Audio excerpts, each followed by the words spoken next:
cameras and microphones will track the person speaking during the meeting, so please do bear this in mind with regard to background noise during the meeting itself.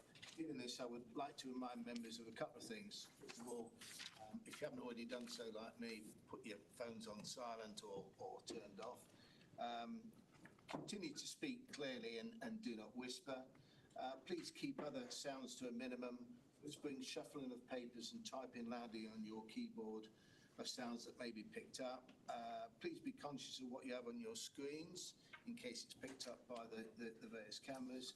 And please also bear in mind that the ceiling microphones are sensitive and they may pick up conversations in the room, including informal remarks.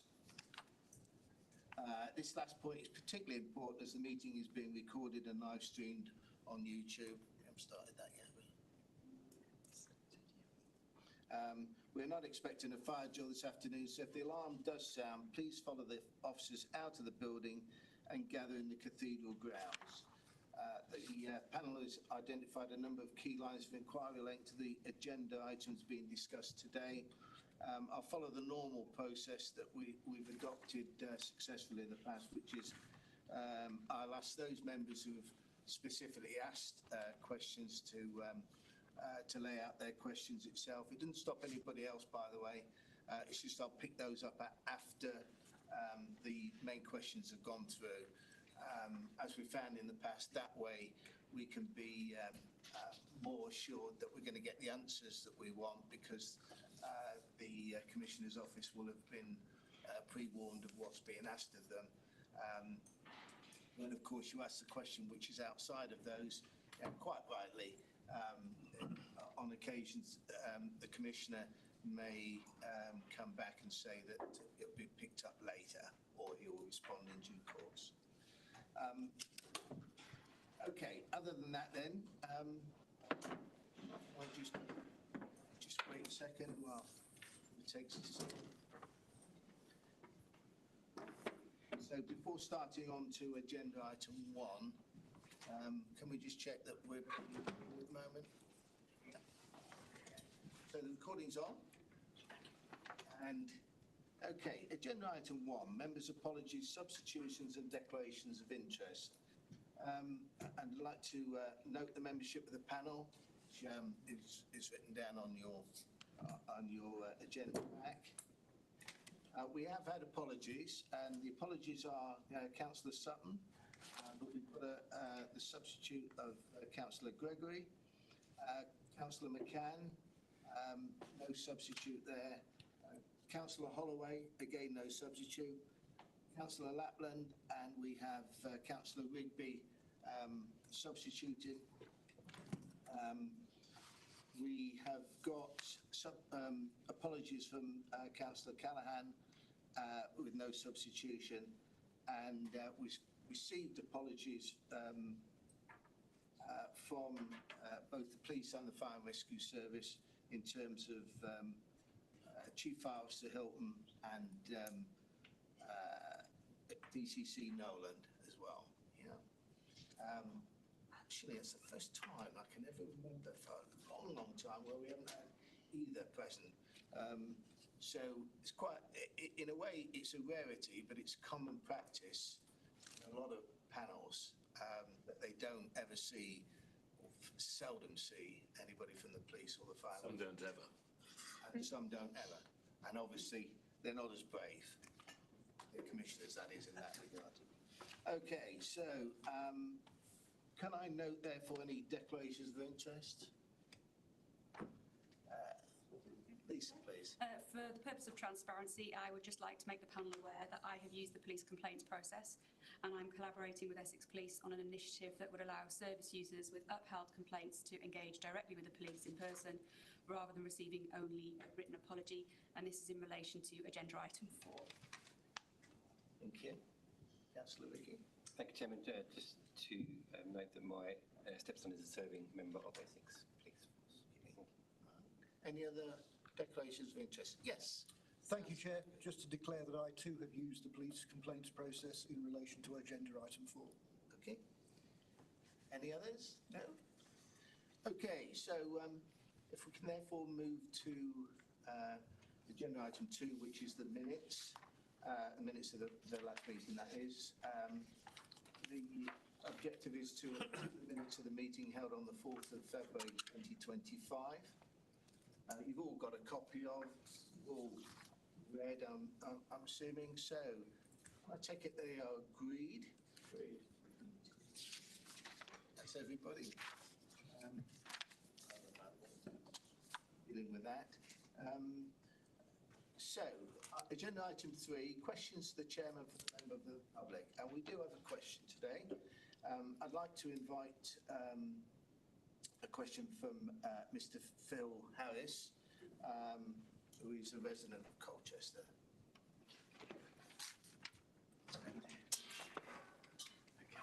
Thank you. My question relates to agenda item 4, police complaints and reviews 2023 to 24, and the problems caused by the methodology and timing of the PFCC's publication of Essex Police's quarterly complaints and misconduct reports on its website. When it comes to reviewing an organisation's performance data, and most importantly knowing where to look for it, I'm not easily confused. However, until late yesterday afternoon, I was under the very clear but mistaken impression that having published Essex Police's quarterly reports on this website continuously since 2013, the PFC had stopped publishing them, and the most recent report that members of the public and indeed members of this panel could read covers the quarter ending the 30th of September 2023, 18 months ago. I stress that was mistakenly. So to access the police's performance and complaints reports on the PFCC website, I previously, probably like many of you, clicked on Finance and Reporting and then on Police and Crime Performance, which led to a web page containing the monthly reports on Essex Police performance and the quarterly reports on conduct and professional standards. However, when I clicked on the hyperlink that the PFCC kindly sent me late yesterday afternoon in response to my first unamended question, it took me to the complaints and compliments page in the contact section, a section which includes things like social media protocol and freedom of information requests. And to my complete surprise, I found Essex Police's quarterly complaints and misconduct reports at the end of an extremely long and detailed compliments and complaints section. And I was familiar with websites and complaints. So the Police, Fire and Crime Commissioner and the IOPC are both clearly unwavering in their support for the effective monitoring and handling of complaints. On the PFCC website, the Commissioner states the following: these quarterly PSD reports throw an important light on key issues and ensure transparency around the ethical behaviour of Essex Police. These quarterly reports contain details of troubling cases, and we need to ensure they are dealt with in a way that bolsters the ethical framework within the force. In its statutory guidance, the Independent Office for Police Conduct is very clear.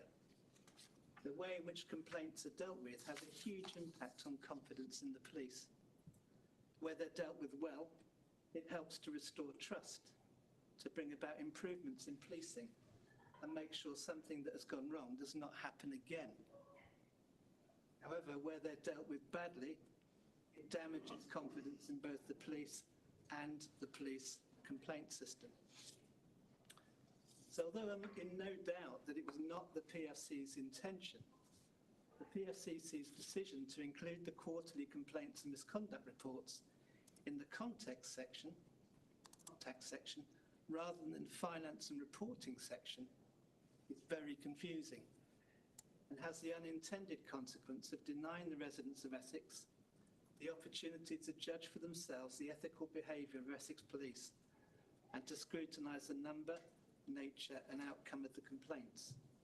It is also preventing members of the public from knowing how many police officers and staff are being investigated for misconduct. The problem is further compounded by the fact that, as well as being published in two very different parts of the PSCC website, the quarterly complaints and misconduct reports are not being published on the PSCC website in a timely manner. In fact, for a significant proportion of them over the last decade, publication has been delayed by at least 12 months. This isn't acceptable.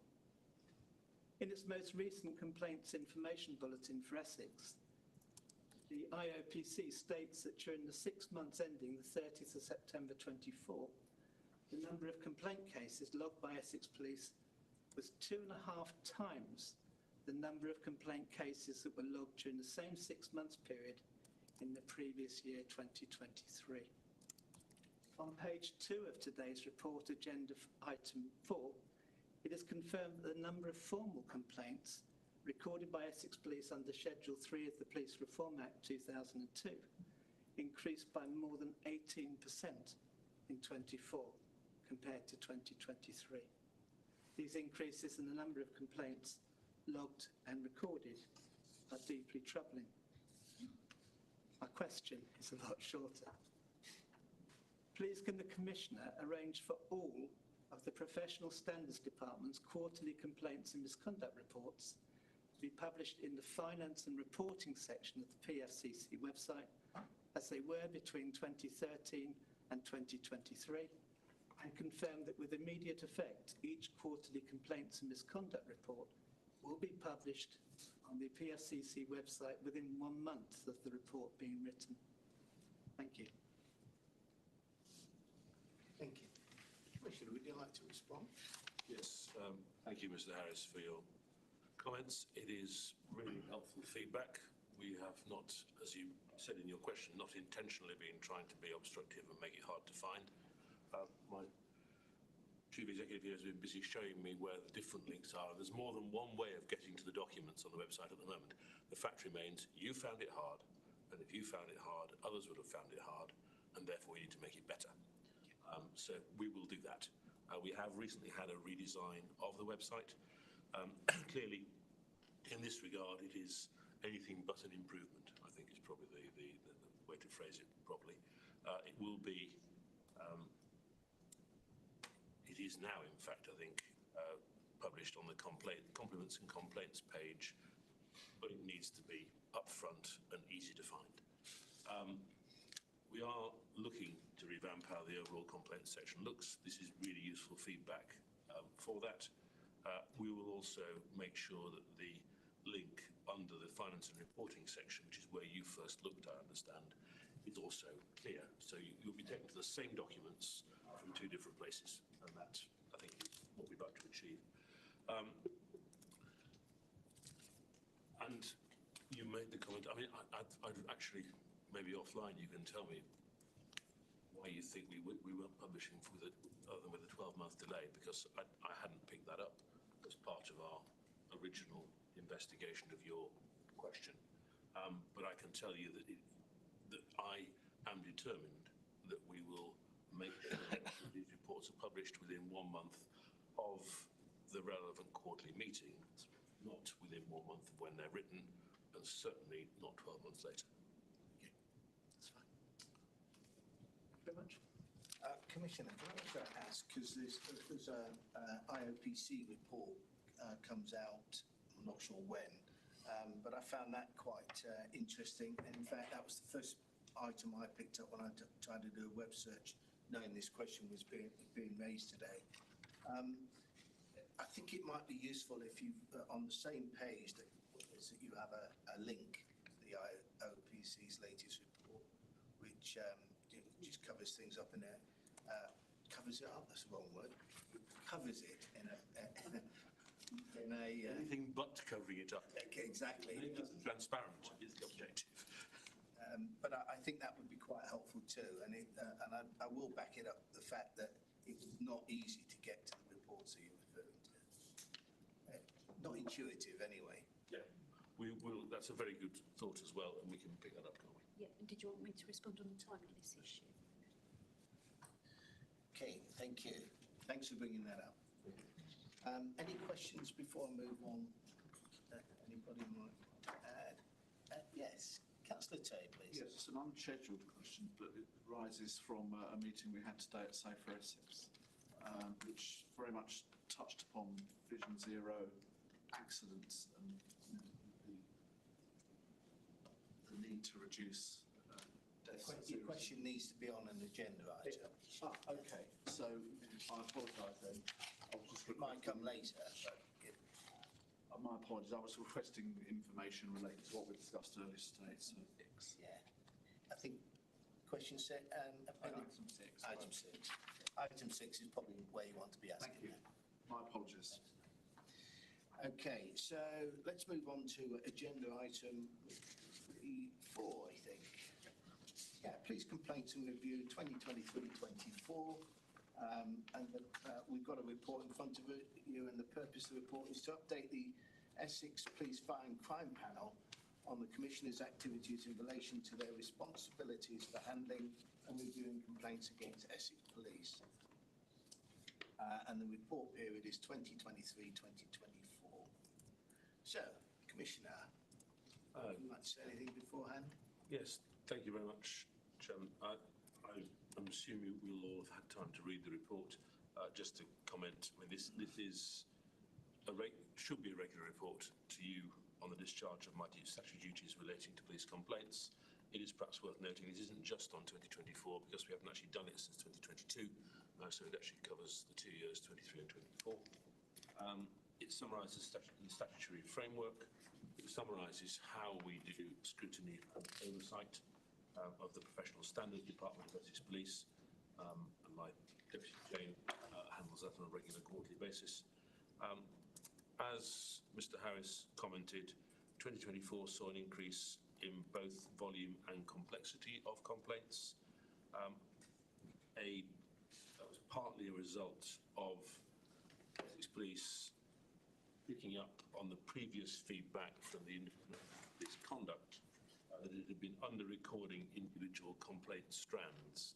So if one complaint came in from an individual, they were counting that largely as one complaint, whereas the individual elements of that complaint should be treated as separate strands and individual complaints.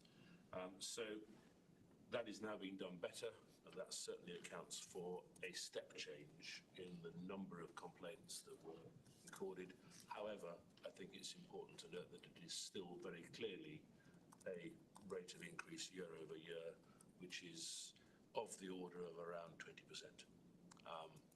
in terms of the actual underlying volume, adjusting for that counting change, if you like. And there's also been an increase in the number coming through to my office for review. So we've been seeing, last year we saw an increase in 24% in the number of complaints which the complainant was not satisfied with the outcome of and asked for further review.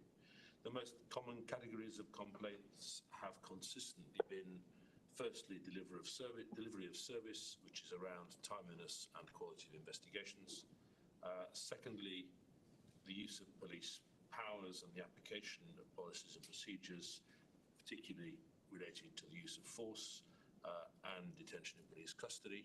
It is perhaps worth noting that in the vast majority of comparator forces, that is the first category of complaint in terms of trend.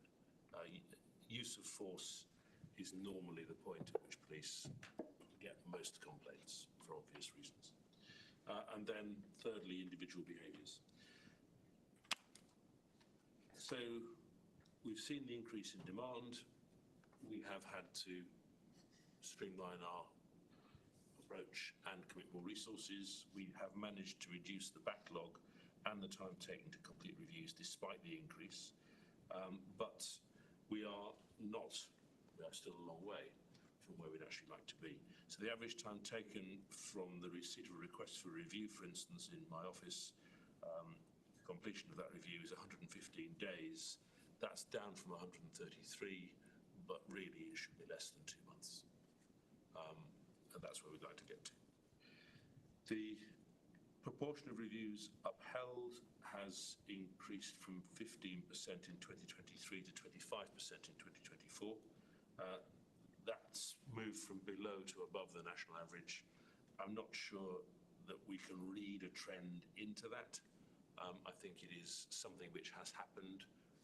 We've not seen any particular cause and effect there, but we need to be aware of it.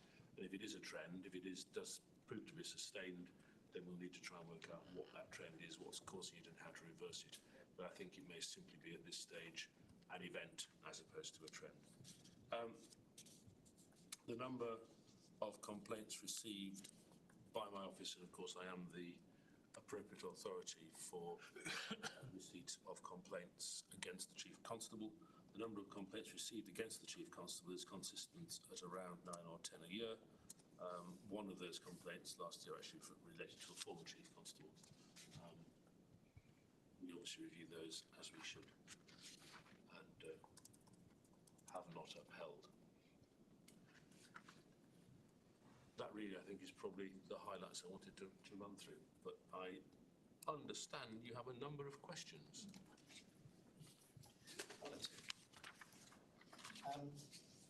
Okay, so I'm going to go to the key lines of inquiry, really, and I'll start with Councillor Ricky, who has got a question. Thank you, Chairman, and good afternoon, Commissioner. My question relates, and has been touched on by Mr Harris in public question time, around the noted increase, and you have explained to some extent why that increase in complaints has increased, and that is because one person has complained with more than one complaint that is now counted as separate complaints. So thank you for some clarity in explaining that. I think the last part of my question would then just be, with the increase in complaints, is there enough staff to deal with those complaints in a timely manner? And you mentioned kind of SLAs between your department and also Essex Police. Is there enough staff, given the issues that we had around setting budgets and ensuring we had enough frontline staff at the last meeting? Are you confident there's enough staff to deal with the complaints in a timely manner? As I just said in my intro, we'd like to deal with the complaint reviews certainly in a more timely manner than we do at the moment. We have a plan in place to get there, and that involves the current level of resources. It will take some time. Obviously, we can do it faster with more, but there's always the issue of balancing wanting to have resources committed to the front line, preventing crime, people safe, responding to crime and bringing people to justice, with handling issues which are really important, as our questioner said, around police confidence. Now, I'd like our police confidence to be higher than it is, but it is good that our police confidence is higher substantially than the national average and our local partners here in the southeast of England. So what we are doing now is not giving us an alert sign that we are handling complaints in a way which is not making the public able to feel confident in what we're doing. So I think having the plan in place that we do to get there over time is the right way to go, as opposed to taking frontline resources and committing it to them, because I think the overwhelming requirement is to prevent more crime and get crime down. Councillor Garland, please. I'm not sure which question I was going to ask, but It's to do with impartiality. oh yes, yep, okay, I've got that one. Yeah. Commissioner, the only thing that concerns me a little bit is that the police, Essex Police, are investigating themselves, doing the original complaint, and then it comes to the Commissioner for a review. Now, I know the Commissioner is supposed to be, and probably is, independent, but he's still Essex Crime Commissioner. So I'm just wondering whether those reviews should be outside boundaries of Essex. So I'd quite like to note that I am not part of Essex Police, and my job is to hold Essex Police to account. That is what I am elected to do, and the public have expressed their confidence in that 3 times. So I'm not part of Essex Police. It is my job. This is the legal structure. If I think that there is something where there is a visible conflict of interest, then it is certainly within my ability to remit that to the Independent Office of Police Conduct instead of me. We have not had that. We have had situations which have been serious enough to be remitted to the Independent Office of Police Conduct. There have been circumstances where the first stage of complaint has clearly been too close to Essex Police overall rather than a specific individual. And that has therefore been remitted for investigation by another police service. That report has come to me. But I am elected to be the accountable body of Essex Police. It is my job to do this. Thank you, Chairman. And you've actually asked another question, which is if a complaint is upheld, what is the process and implications? You still want to ask that question, are you? No, I think that probably covers it, doesn't it? Absolutely. Please. Thank you. Thank you, Chair. So my question relates with regards to the reporting process. There's obviously a balance that needs to be struck here between transparency and protecting the anonymity of those involved. So I'd just like to know a bit more about what details are published online to ensure that whilst transparency is maintained, that the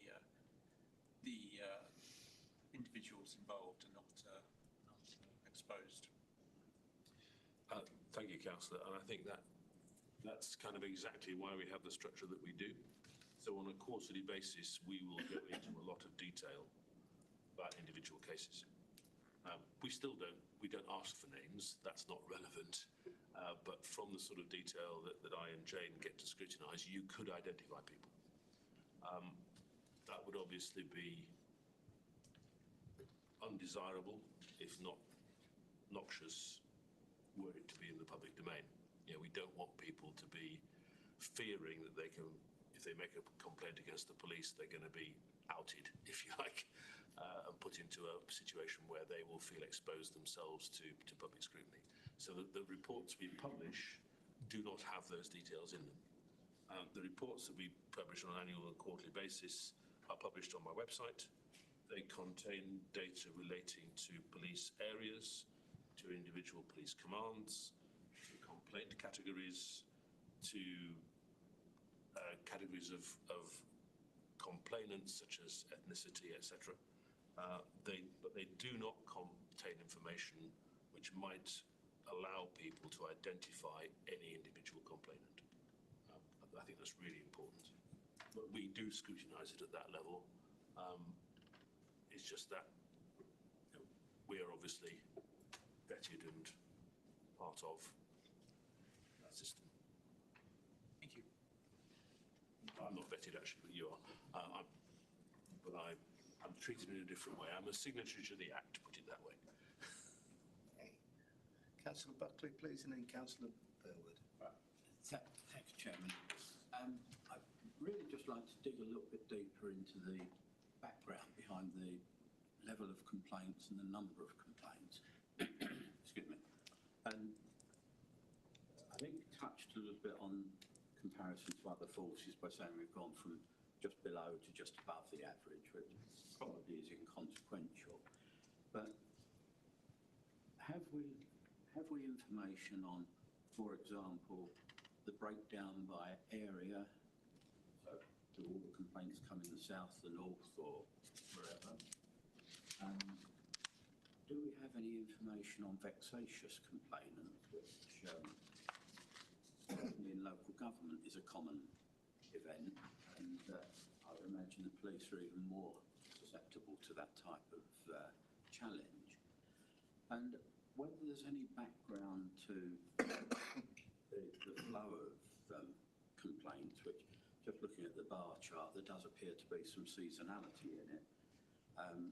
Whether that is down, if you have any explanation for it, but is it down to media events such as the Me Too, which was quite commonplace a while ago, or is it just down to events wife happens to watch EastEnders, which is a deplorable programme, but nevertheless, there's incidents in there about police and police treating potential suspects.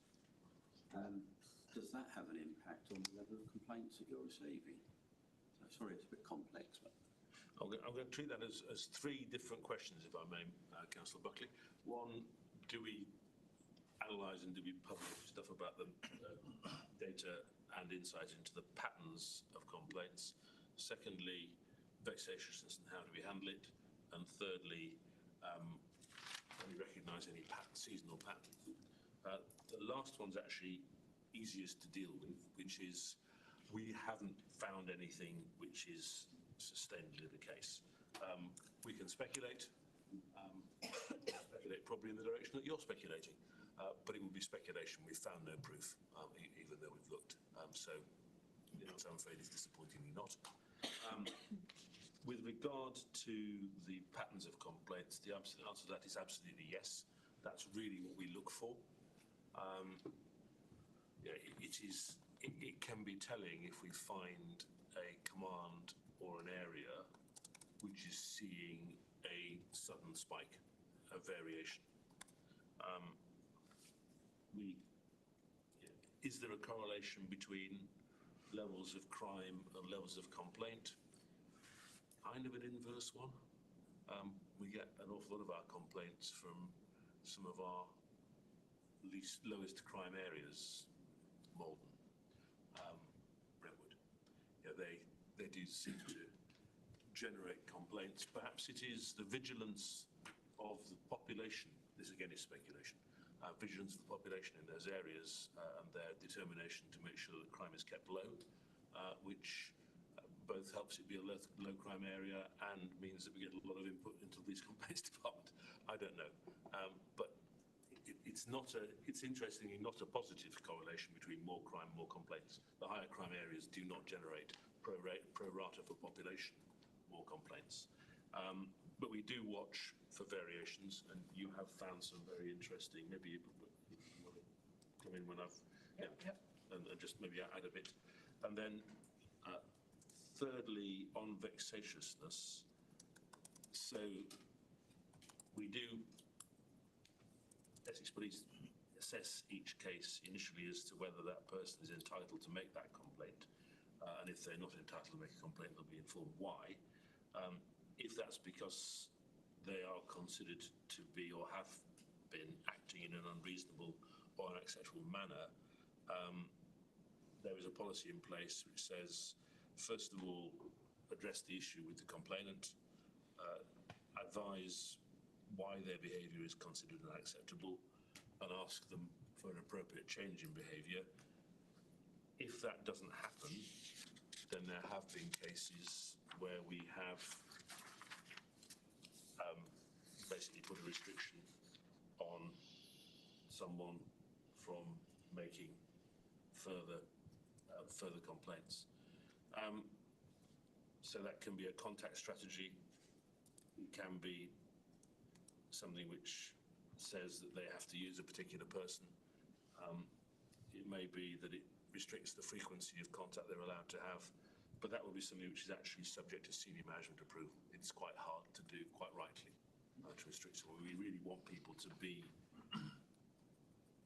able to complain, not restricted from complaining. So we don't like doing it, and it's normally, at any one time, we normally only have single-digit numbers of people. Yeah, I mean, 2 or 3 people restricted in that way. But there have been situations where we have had, someone presenting many complaints a day for a while before that actually happens. And we also, of course, have to ask ourselves, what is the underlying issue there? And if it is police or criminal justice related, then we need to understand that. And if there's a requirement for a referral to another body for further support for that individual, that needs to be considered as well. The Independent Office of Police Conduct provides clear guidance on identifying and handling unacceptable and unreasonable complainant behaviour. And that covers obviously abusive behaviour, unreasonable persistence, unreasonable demands, obstructive behaviour, that is translated into Essex Police policy and PFCC policy. That is published, the PFCC policy is published on our website, hopefully in a place where people can find it. We can check that. And our own policy definition is of manifestly unjustified, inappropriate or improper use of a formal procedure or manifestly unjustified, inappropriate or improper contact. But that word manifestly is quite important. It means it has to be severe. Did you want to add anything? Yeah, if I may, just to reassure the panel, obviously over time the information that Roger and I require to be able to scrutinise fully has developed and changed. And to your question about can we identify by area where complaints are, where they're more significant and where they're of a particular trend, we absolutely can. We have had colleagues in Essex Police develop a dashboard around all complaints, and we can drill down to individuals within that if we want to go down that far. That's really important. We have identified some clear trends. I won't say in which locality because that would be inappropriate, but some clear trends about dealing with complaints around Borg-related issues and how they're dealt with, and consequently Essex Police have turned one of the training packages that they have around that into mandated training, so that we are clear that everybody is starting from the same place when they're dealing with individuals. And we have the ability to do that because the trend has been identified. So that's what we asked for, and that's what we got. And we're very tenacious about identifying those trends and drilling down and really understanding them. Just on the vexatious complaints, if I may. It's really important, as Roger says, to understand the underlying issue, because it would be very easy to say they keep ringing, therefore they're vexatious. And for me, for us, it is about what is that underlying issue? Is it really unreasonable, or maybe they've just not been dealt properly in the first place? So that is an absolute last resource for us and for Essex Police as well, but we're very tenacious about that. Thanks for a comprehensive answer. Councillor Burwood, please. Thank you. It's more of an observation, really, and especially after the comment which you gave to Councillor Buckley's previous question. Bottom of page 16, where you're talking about the number of respondents in a survey that felt to be treated fairly in the complaint process. But it was really interesting that my area in Malden, and probably Epping and Brentwood, which I would consider to be some of the safest areas of the county, are maybe look at police less favourably in Essex, which I'm really surprised at. What can we therefore do to increase those figures, to give people the confidence that if they were in Malden, Epping, Brentwood, that they would be treated fairly? Because obviously they don't think they would be. But also, it doesn't look, I don't think they're going to have much interaction with the police anyway. But yeah, so I just welcome your thoughts on that, please. So can I just take slight objection to one of the phrases in your comment, which is they wouldn't think they would be treated fairly. I think it's a relative, and it's still very much a clear majority who think they would be treated fairly. No, I apologise. You're right. That doesn't take away from the request and the requirement to make sure that people understand that to make sure they are, and make sure they understand they will be. So, and you rightly point out, Brentwood, Malden, Epping Forest are exposed in that way. So, in terms of how we improve that, I think the straightforward answer is get crime down. That may sound a little simplistic, but actually it is the really important bit about improving public confidence. You can do a lot with communication,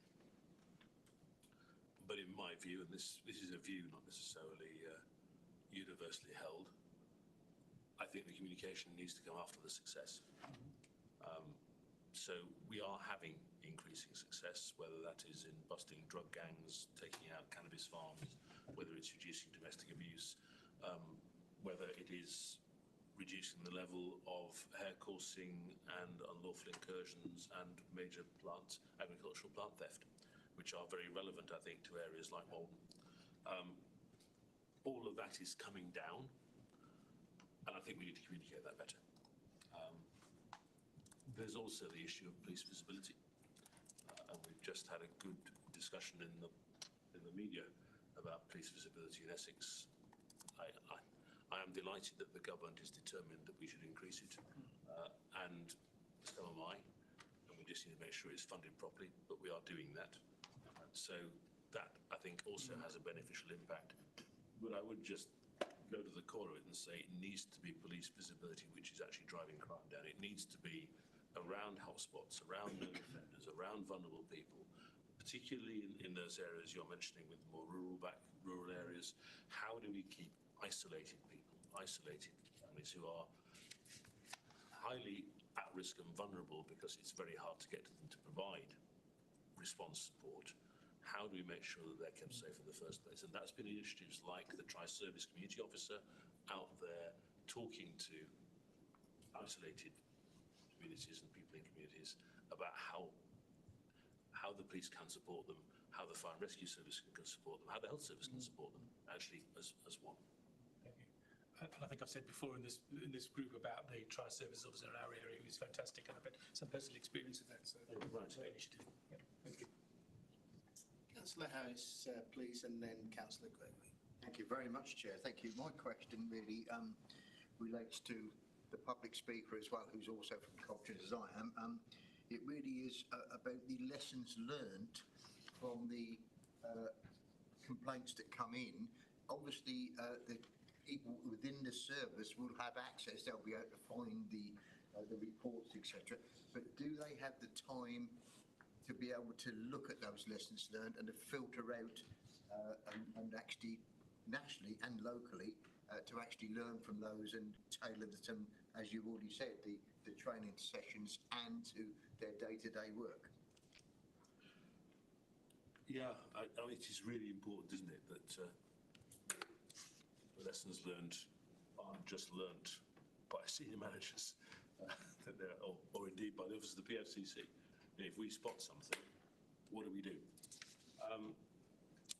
So there is, and what we've nudged for really, I think, is an improvement. As you know, we don't have operational control of policing, but we can ask for people to come back with a plan. And what the force has done is implementing a learning the lessons board, and that has a single point of contact for each of the command areas around the service, and they are responsible for making sure that the outcome of the recommendations goes to the learning the lessons board and is then via those points of contact actually spread out to each of the commands and implemented. They also have an intranet page which includes the recommendations and the case studies, so people can be referred to that to actually look at it and learn from what's happened. The Deputy Chief Constable chairs a thing called the Force Professionalism Board. Again, that has representation from each of the areas in the service. We're on there as well to observe and make sure that it's working. So I have a representative from my office on that board. And each of the commands is actually required to provide updates back to that meeting saying how they have implemented the lessons learned. So it's actually a feedback loop to that board chaired by the Deputy Chief Constable.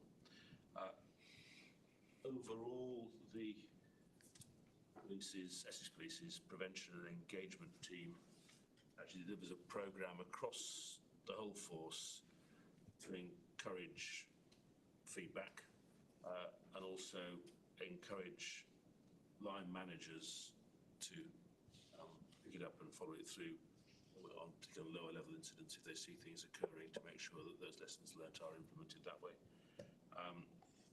And there is also a programme whereby the head of the Police Standards Department or another member of the Chief Officer team presents to all new sergeants, inspectors and chief inspectors and their police staff equivalents as part of the Be the Change programme, so to make sure that we're actually implementing the lessons learned via that programme as well.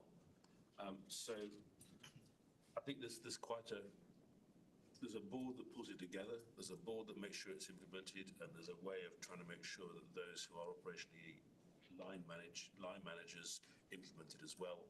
I think as a 3 levels of intervention there to try and make sure the lessons learned are picked up on, it looks as though it should be effective, but obviously we need to be monitoring as well through the trends as to whether that is actually working, because if despite all of this the same things keep on coming back, then clearly we need something more effective. Thank you. Thank you, Chair. Can I just add on that as well, that as Councillor Harris has mentioned about the learnings that come from these complaints, other formal links into the College of Policing that sort of handles an awful lot of the information flows between forces. Are there any of those formal links established for complaints and so on? So it's more the IOPC that handles complaints. It's not that the... But there must be learning from sort of within Essex, for example. So that, sorry, Chair, that would flow to the IOPC, and the IOPC would bring that together on a national basis and feed that back to the College of Policing, is my understanding of the chain there, rather than it being direct from us to the College. Yeah. So there's no other linkage than that you're aware of? Not that I'm aware of, no. I would have thought the APCC might have a role in there. The College of Policing does have a hub where there's a repository of good practice, but that could come from a number that might be from a particular forces or PCC's office's response to a particular complaint, or could come from any number of places. So I think if there was any feedback to the college, it would be through the best practice hub, but I'm not immediately aware of any coming specifically from complaint handling. I mean, if I may, Chair, I think what's really important in some of this is that ongoing daily, if you like, dialogue that the force would have with the College of Policing. So, for example, Essex Police have got an amazing, in my opinion, head of HR and he is in conversation regularly on the national platform. So through the MPCC, I'm sure a lot of that stuff gets discussed and escalated up to the College of Policing. And you're absolutely right, the APCC will have a role, but less of a role and much more on a national basis about informing how that training is prescribed by the College of Policing. I guess where, if I may, Roger, I guess where we come from is very much about so what is happening locally, what's happening in Essex, this is our patch. What do we want to see different? The Be the Change programme is really, really critical because it informs people about behaviours and how to challenge those behaviours, and that's where we want our people to be.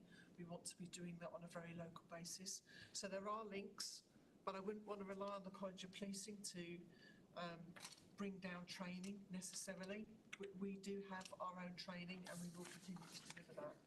It's the wider learning that I was referring to. Yeah, sure. Comprehensive answer, thank you. Councillor Gregory. Thank you, Chair. Firstly, let me thank the Commissioner for making clear the reasons why there was the significant increase between 2023 and 2024. That's very helpful. I must admit, I found the report rather disappointing and I felt it lacked some degree of rigour and detail. And it lacked rigour and detail to an extent that I wonder whether it really is a satisfactory report. A number of specific points. I would have expected, merely for information, to have seen some quite detailed statistical analysis of the internal performance of PSD, how they were handling complaints, what the averages were, what the upper quartile was, what the lower quartile was, what the longest and shortest was. It's disappointing and it doesn't really give context that that's not there. I'm delighted that the review time has come down from 133 days to 115. helpful to have seen some detail as to the policies and procedures being put in place to bring that down further, and once again, to see more detailed statistical breakdown. Was this one or two things that were taking a very long time, or is there an endemic problem that's causing it to take 4 months? So I feel it's very difficult for the committee to make sound and balanced judgments on the basis of evidence that's lacking. My major concern, though, was page 16, where we mention the survey data and how people might feel they would be treated. I think that's very important, how people might feel they would be treated. By the same token, though, from 2023 and 2024, we have a data set of 3,000 people who have used the complaint service. So we might reasonably ask those individuals to complete a survey. It'd be very interesting to see what the response rate was. It'd be very interesting to see what the differences were between those who had their complaints upheld and those who didn't have their complaints upheld. But this is nothing more than a competent statistician or social psychologist could remove the various biases and produce some interesting data on the basis of actual experience rather than hypothetical expectation. So, as I said, I felt it could have been better. But thank you very much for the clarification about the reasons for the 18% rise year on year.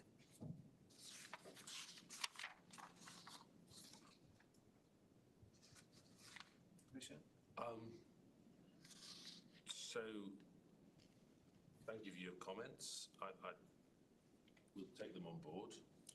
I think perhaps what we were thinking was that the actual PSD quarterly reports are published, and they have in those statistical details that you are asking for. So perhaps we were thinking of that as being available in the appendix, as you might say. But I take your point that it could have been relevant to bring them up front. Obviously, we didn't deem that to be the approach we were going to take, and if you'd like that going forward, I'm sure we can take that line going forward. So maybe just to help, in terms of number of complaints overall, in 2023, Essex Police averaged 86 days, which is just under 3 months, for complaint completion.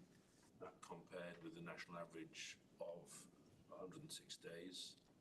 And in 2024, Essex Police averaged 79 days compared to the national average of 108 days. So we're slightly improving, but it's not particularly rapid or dramatic. It's the right side of the national average, but is it where we'd want it to be? As I said before, it would be better if it could be within 2 months rather than within 3. I think there is an amount of time it takes to get the evidence together. I hope that answers part of the question. You also asked about could we use the 3,000 people who've actually been part of the process. We always give them the opportunity to comment. I think I can't find the bits of the stats that I've got here, but I think it's about 2% does it actually come back to us and say.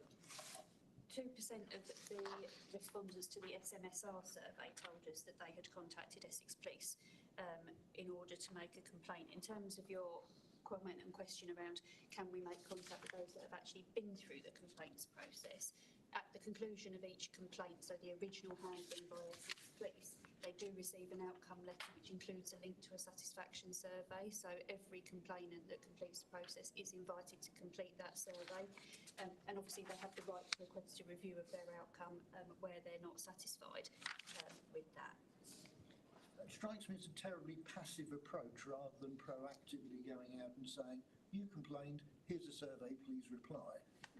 And I would suggest that the 2% response rate perhaps indicates that it's not the most effective of communication tools.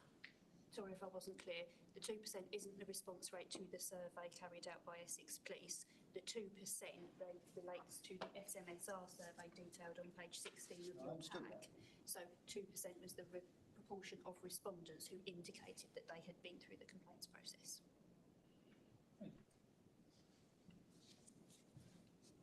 Okay. Lisa Castell.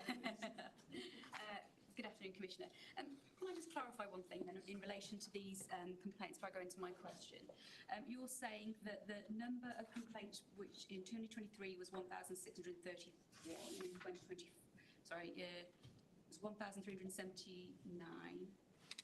in 2023 and then 1,631 in 2024. Are they complaints or strands? Because there's a big difference. A complaint is obviously at the onset when it's logged, you get the complaint reference, and then a complaint is made up of various strands. So a complaint could have 3 strands, it could have 30 strands. Are we saying that these are strands, or are we saying they're complaints that have been logged? Just so I can understand from a clarity point of view, because I think the panel understand there's been an increase because there's been a breakdown and increase of recording of strands to make clarity within a complaint. But I just want to make sure we're clear that these figures relate to individual complaints, not strands within those complaints. So my understanding now is that we are counting the individual strands as complaints. The most recent figures are strands. Jay? I was just trying to see where you were looking on your report, so excuse me. Yes is the answer. Right. What the Commissioner just said. It would be interesting to know then how many complainants are there, because I say one complainant could have 100 strands and one could have 3. So it's not very clear how many people are dissatisfied, because they may. So you'd like both, is what you're saying? It would be interesting to see both. It would be really useful. So we move from people to strands. Strands can become duplicated though, and strands can also be in relation to something that's not hugely significant within a complaint, be repeated for each individual officer for the same particular things that sometimes would Indeed it can. not potentially be very clear in the figures from that perspective, and that therefore from an increase point of view, it might not be such 18% increase, it might not be that larger number if it's a number of complainants, but so it just helps some clarity.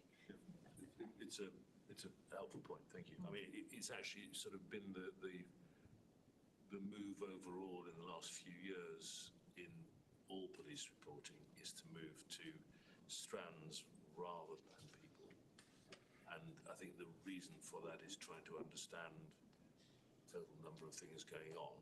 So it used to be that in certain cases of sexual assault, you would count it just as one crime. Now, if there's been harassment involved as well, we will be teasing it out and treating it as 2 separate lines of inquiry and 2 separate crimes, which is right, but there's still something which, and I agree with you, the reason I went to that is I'm actually also interested in who are the number of perpetrators and who are the number of victims, as opposed to simply the number of incidents that we've recorded, because really this is about people, not about crimes. Thank you, Commissioner. Because I say for me, that could be there's only maybe 100 complainants, but within those complaints they're really structured, and there might be lots of strands within that, which is then just it's distorting the figures. I don't think the difference is that big, but I do take it. I get you. Would like to imagine so. So I'll go on to my questions if that's okay. How do you scrutinise the police in response to the trends and patterns emerging from the IOPC review outcomes and check that the recommendations have been undertaken? Obviously, you undertake reviews within your office, and I understand that your deputy sits on a panel, but how do you check any emerging trends that are coming from your findings from IOPC reviews that are then sent back to the PSG and the complainants? Which one is this? I've lost that. We try and remember to put a page number and so on so we can find. Sorry, if there wasn't anything in the report about it, that's why. So if I may, on behalf of the Commissioner, you're absolutely right to ask the question. So any IOPC recommendations come to the scrutiny panel that I chair on Roger's behalf. So we review those, and as you would expect, I want to know what they're doing, are they being implemented, how many haven't been, what's the delay, etc. and so forth. So we do get that detail in that meeting. It is just worth emphasising that all referrals made to the IOPC are notified to my office. Yeah. We do get to see all of their decisions and recommendations. We do track those through the quarterly meetings. And also make sure that they are referred to that learning and lessons board that we referred to earlier. You have sort of touched on this one. Given your focus on reducing crime and boosting public confidence, which you say go hand in hand, what mechanisms do you have in place to ensure the lessons learned from the complaints are actively driving down sustained improvements rather than being addressed as short-term fixes? Obviously, you've talked about the panel that's out there from the Learning the Lessons Board. So I appreciate you may have covered that, but how do you, so there is the Learning the Lessons Board, how do you independently go in and check that this is actually happening? So if they've got those tiers and you're having those, but do anybody from your office go along just to check that they're, sense check these things, that they are happening at that level, at the grassroots level? So as I said, we are present on the board and get on the professionalism board and therefore see and get the feedback. In terms of going out and checking, we do ride-alongs.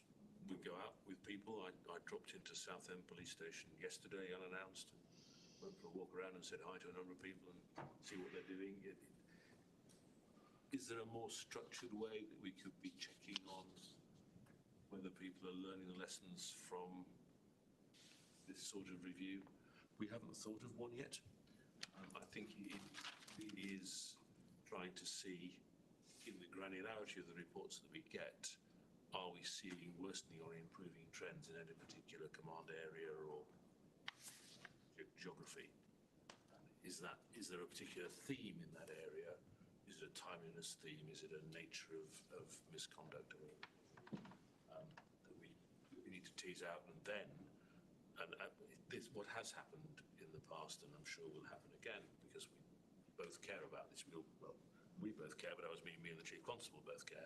I raise it in my one-on-one with the Chief Constable and say, so Jane will flag something to me, we'll talk about it at our PFCC management group, and I will then raise it with the Chief Constable formally and say, so we've noticed this is happening, please would you go away and look at it and come back to me with either a briefing or a full-scale report or a deep dive into what's going on in that particular area.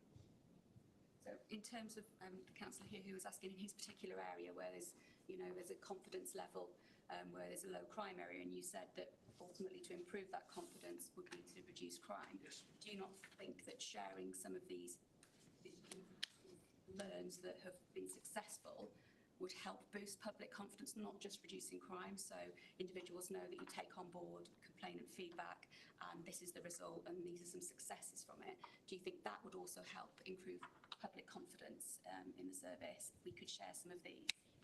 I think one of the, and this is something I have discussed at length with the Chief Constable, I think one of the big steps we can make in terms of improving public confidence is to improve the confidence of victims.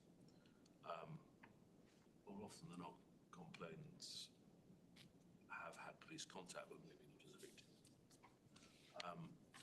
But I think it is that feedback to victims, having victims understand that their case is being looked into and has been handled well, and that may well be in relation to a complaint as well about unsatisfactory service.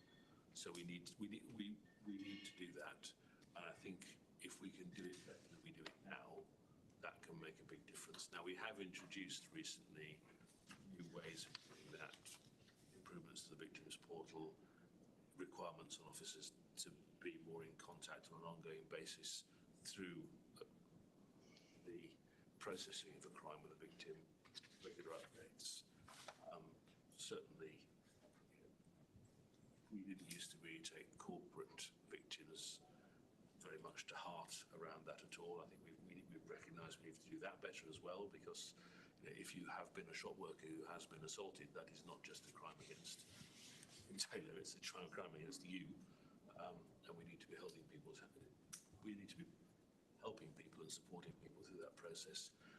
Part of the challenge is undoubtedly the current length of time it's taking to get cases to justice, and I have made, together with our National Police Use Council colleagues and APCC colleagues, strong recommendations about the fact that we need to be investing more in the criminal justice system. That's Ministry of Justice rather than the ministry to which I have the most regular contact, the Home Office. But we are making those representations and have done in our comprehensive spending review submission, because if we can shorten that time frame, that will help meet incompetence as well. It's important that we do differentiate between sort of perpetrators and victims here, because if a victim is brave enough and has enough courage and energy to make a complaint, it's completely different. They're going through some of the most horrific times in their lives, and yet they've now had to go through a complaint process. So I'm glad the Commissioner is making that differentiation between the two particular categories. You stated that Essex Police must maintain its strength to continue reducing crime. How do you ensure that officers failing to meet the expected standards are held accountable in a way that reinforces public confidence? In cases where reflective practice is recommended, is there an independent oversight to ensure that this is structured, meaningful intervention rather than just an informal discussion? Is it recorded anyway, and do your office undertake any observations to check that this is consistent across the force? Okay. Yes, although it could probably be better than it is, but complainants are provided with a full report at the conclusion of their complaint, and that includes the details of any learning identified and shared with the force. Where we use reflective, when I say we, where Essex Police use reflective practice, that is reported to the Police Standards Department, it's collated, it's fed back to us.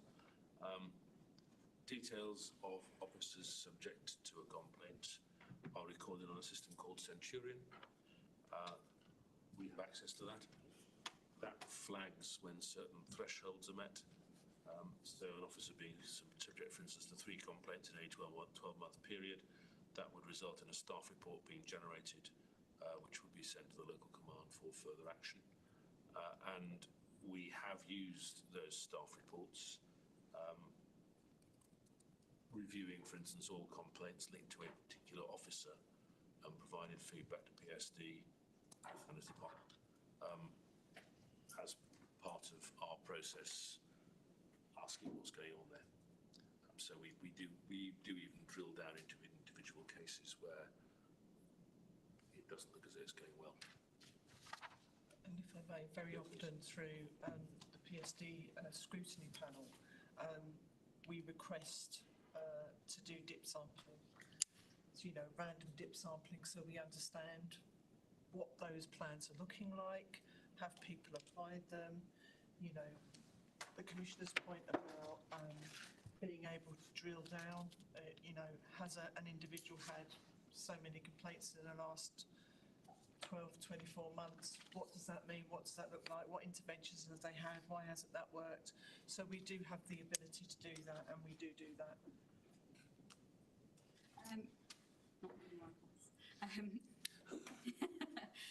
In terms of, you've obviously mentioned the quarterly meetings, and I know you've now touched on the fact that you do go into a lot of detail in those meetings.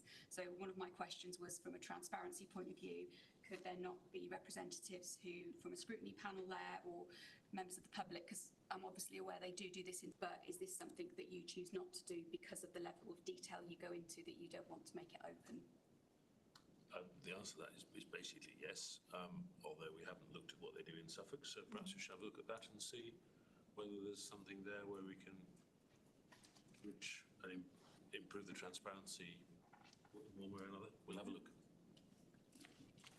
I think you've covered off that one with the training. So the complaints review highlights concerns related to case handling and investigation and quality in certain areas. Have you sought data from the CPS on cases that have failed due to investigation shortcomings, such as evidential gathering or procedural errors? So these are police charged at the police level, not a CPS case that goes all the way through. It's a police decision to charge. When they get there, if the CPS get it on their desk in the morning, they don't have a lot of time. Is there any data that you're collating to say, right, well, this file hasn't been accounted correctly, and so therefore we're wasting more time, we're wasting resources, officers, witnesses, everybody has to be there. Is there any data around that? So the way we engage with the CPS is through the Essex Criminal Justice Board, rather than specifically around complaints.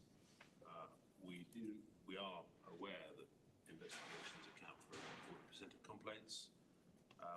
That is raised at the quarterly meetings. and we had Essex Police implement a review of all volume crime investigations late last year, and we got reports on those case reviews, and action was taken to improve the standards of those investigations. That feeds back into the Criminal Justice Board through the Victims and Witnesses Action Team. So that's how the communication happened with the CPS. Just that the fact that the Deputy Chief Constable, who has some responsibility for scrutiny, well, presenting to me in the scrutiny power context, has regular dialogue with the CPS about exactly those things that you've just identified, because, you know, they need to know, they need to make sure the right programmes are in place and that poor practices are eradicated, quite frankly. So those are ongoing discussions. And I know that the Chief Constable also has those discussions as well, but I know that they're more ongoing with the DEP. Okay. Oh, you have got some other questions coming up later. I'll be back. Okay. And please remember that if you do want to ask a question that hasn't been pre-notified, if you give us a nod when I look around the room, yeah, I'll just make a note of that. So the next questions are from myself. We'll go back to Lisa Castell, which is, I'm going to take one of the questions off, so I haven't ignored it, just in case. On page 12 of 40, you indicated that, or you suggested that complaint numbers are likely to increase still further in 2025. Is there any evidence for that, is it? Speculation or something that... Page 12 of 40. I guess the answer to that one, Chairman, is that it's increasing for us and has been. It's increasing across the country and has been. I don't know of any force which is an exception to that, and we haven't got any indication of there being an intervention so far that we're aware of that will reverse that trend. So it is an expectation continuation of the trend. That's it. It's nothing more complicated than that. I think it would be, we'd have weak logic to say we don't think it's going to happen. It defeats the idea of, well, if you know it's going to happen, why aren't you doing something about it? Okay, thank you. I thought that might be the case, but it's good to hear that. Page 12 of 40 again is, are there any significant known factors that appears to lead to complaint spikes? I suspect this is going to be a similar answer, really, is it? I think it is, yeah, it would be speculation. No evidence. Right. I guess that's good. I'm kind of confused by the makeup of the review process. How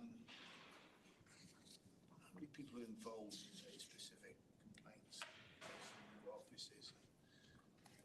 Maybe this is a subject for another session, really, ethics and integrity, understand how it works. But if you're able to address that particular question, and it is page 13 of 41, what is the makeup of the complaints? I'm not sure I really understand your question, Jim. Who's involved? Is it one person for your office? Is it a number of people? It's a number of people that do it. I mean, go on. So in terms of the team, it's quite a small team. So we have a full-time complaints manager and 1.6 FTE complaints review officers. When they come in, they are allocated to one of the two complaints reviewing officers. So that one person will undertake the whole review. Their response is then drafted and quality assured and signed off by the complaints manager. So each review will have two people involved in it, one to undertake the review and one to quality assure and sign off the response. So the pressures on the budget that we've all gone through in February, they're not going to impact those numbers, are they, negatively? I mean, they're not that great anyway, are they? But you can only do what you can afford. They won't impact those numbers negatively. The risk is that we won't be able to impact them positively either, as the Commissioner explained at the beginning of the item, and that balance between where we place resources. versus the desire to improve their performance in this area. All right, thank you.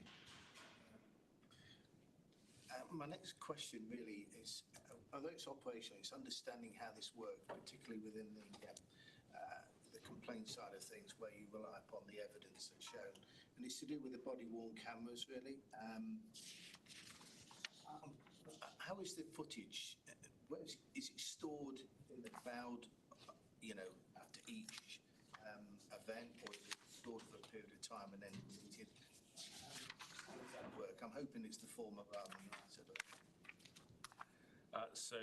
We've invested a lot in body-worn video, and the answer basically is yes. So there are wonderful little devices when they go in off patrol, they stick it in the upload system, and it gets uploaded. We have a digital asset management system which is capable of handling the volumes. Yes, we are cloud-based. That is to the national policing standard approved by the Home Office. So we know that the footage is secure, and it plays a really important role, and it can be tracked back, and it often is. Thank you. So the follow-on from that is lost footage, no video recorded in issue? You're aware? In other words, when you look at how this is being done by the police, are there other elements that you think it doesn't feel quite right, or are you comfortable with the way it's handled? So there are instances where complaint reviews have highlighted that officers have not recorded using body-worn video when they are required by policy to do so. For instance, when utilising their powers of arrest or use of force. As part of the PFCC review that we do, we feed that back as operational learning. In some circumstances, it can lead to a complaint being upheld. In circumstances, obviously, it can lead to disciplinary action. Not a problem. Not a significant problem. I would suggest that any lack of use of body-worn video, we have invested heavily in what is a very useful tool.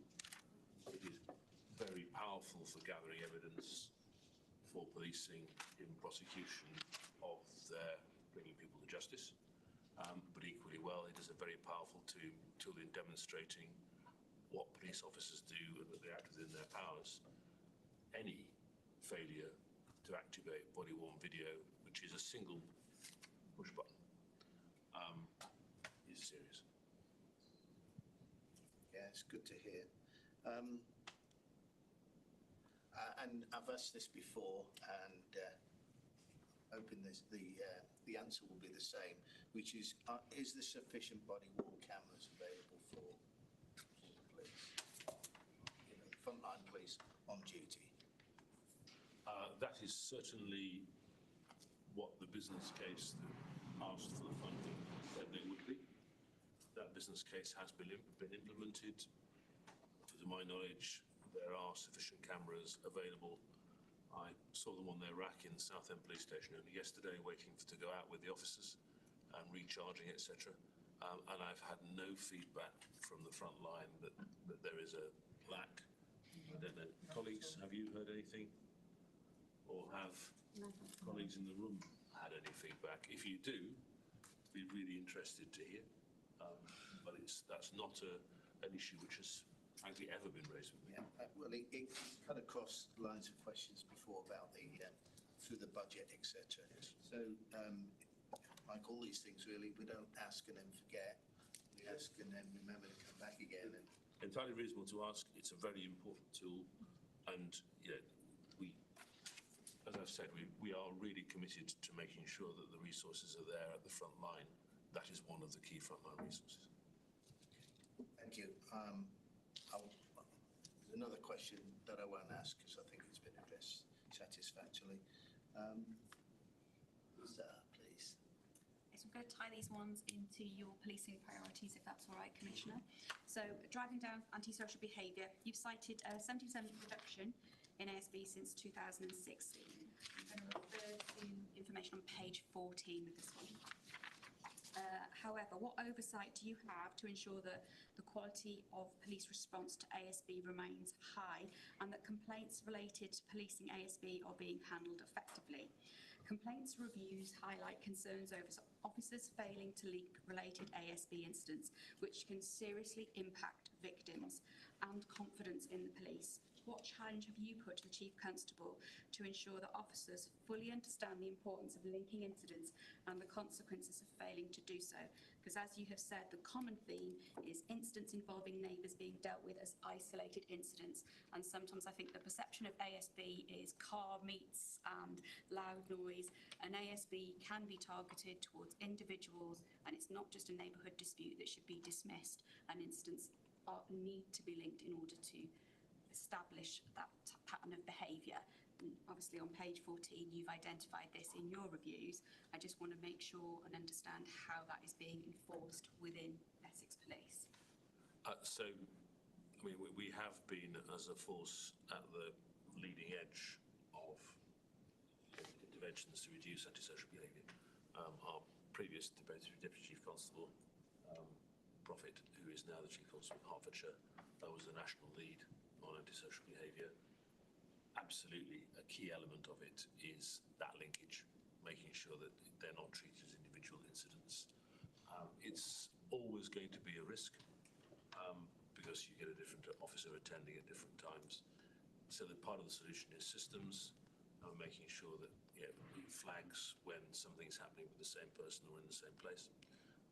Part of that is our hotspot policing programme. So we go through a rigorous exercise, which we're actually just going through again now for next year, having been awarded £1.6 million from central government again to support it, around where we see clusters of incidents and make sure that we're actually addressing those as ASB hotspots. And we also,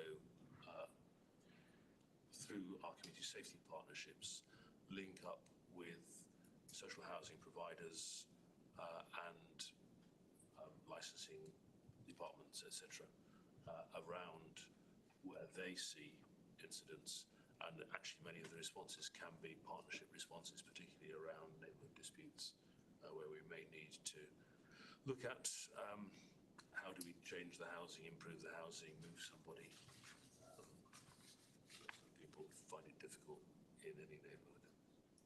I appreciate that, but you're talking potentially about social housing. I'm talking about people in private homes as well.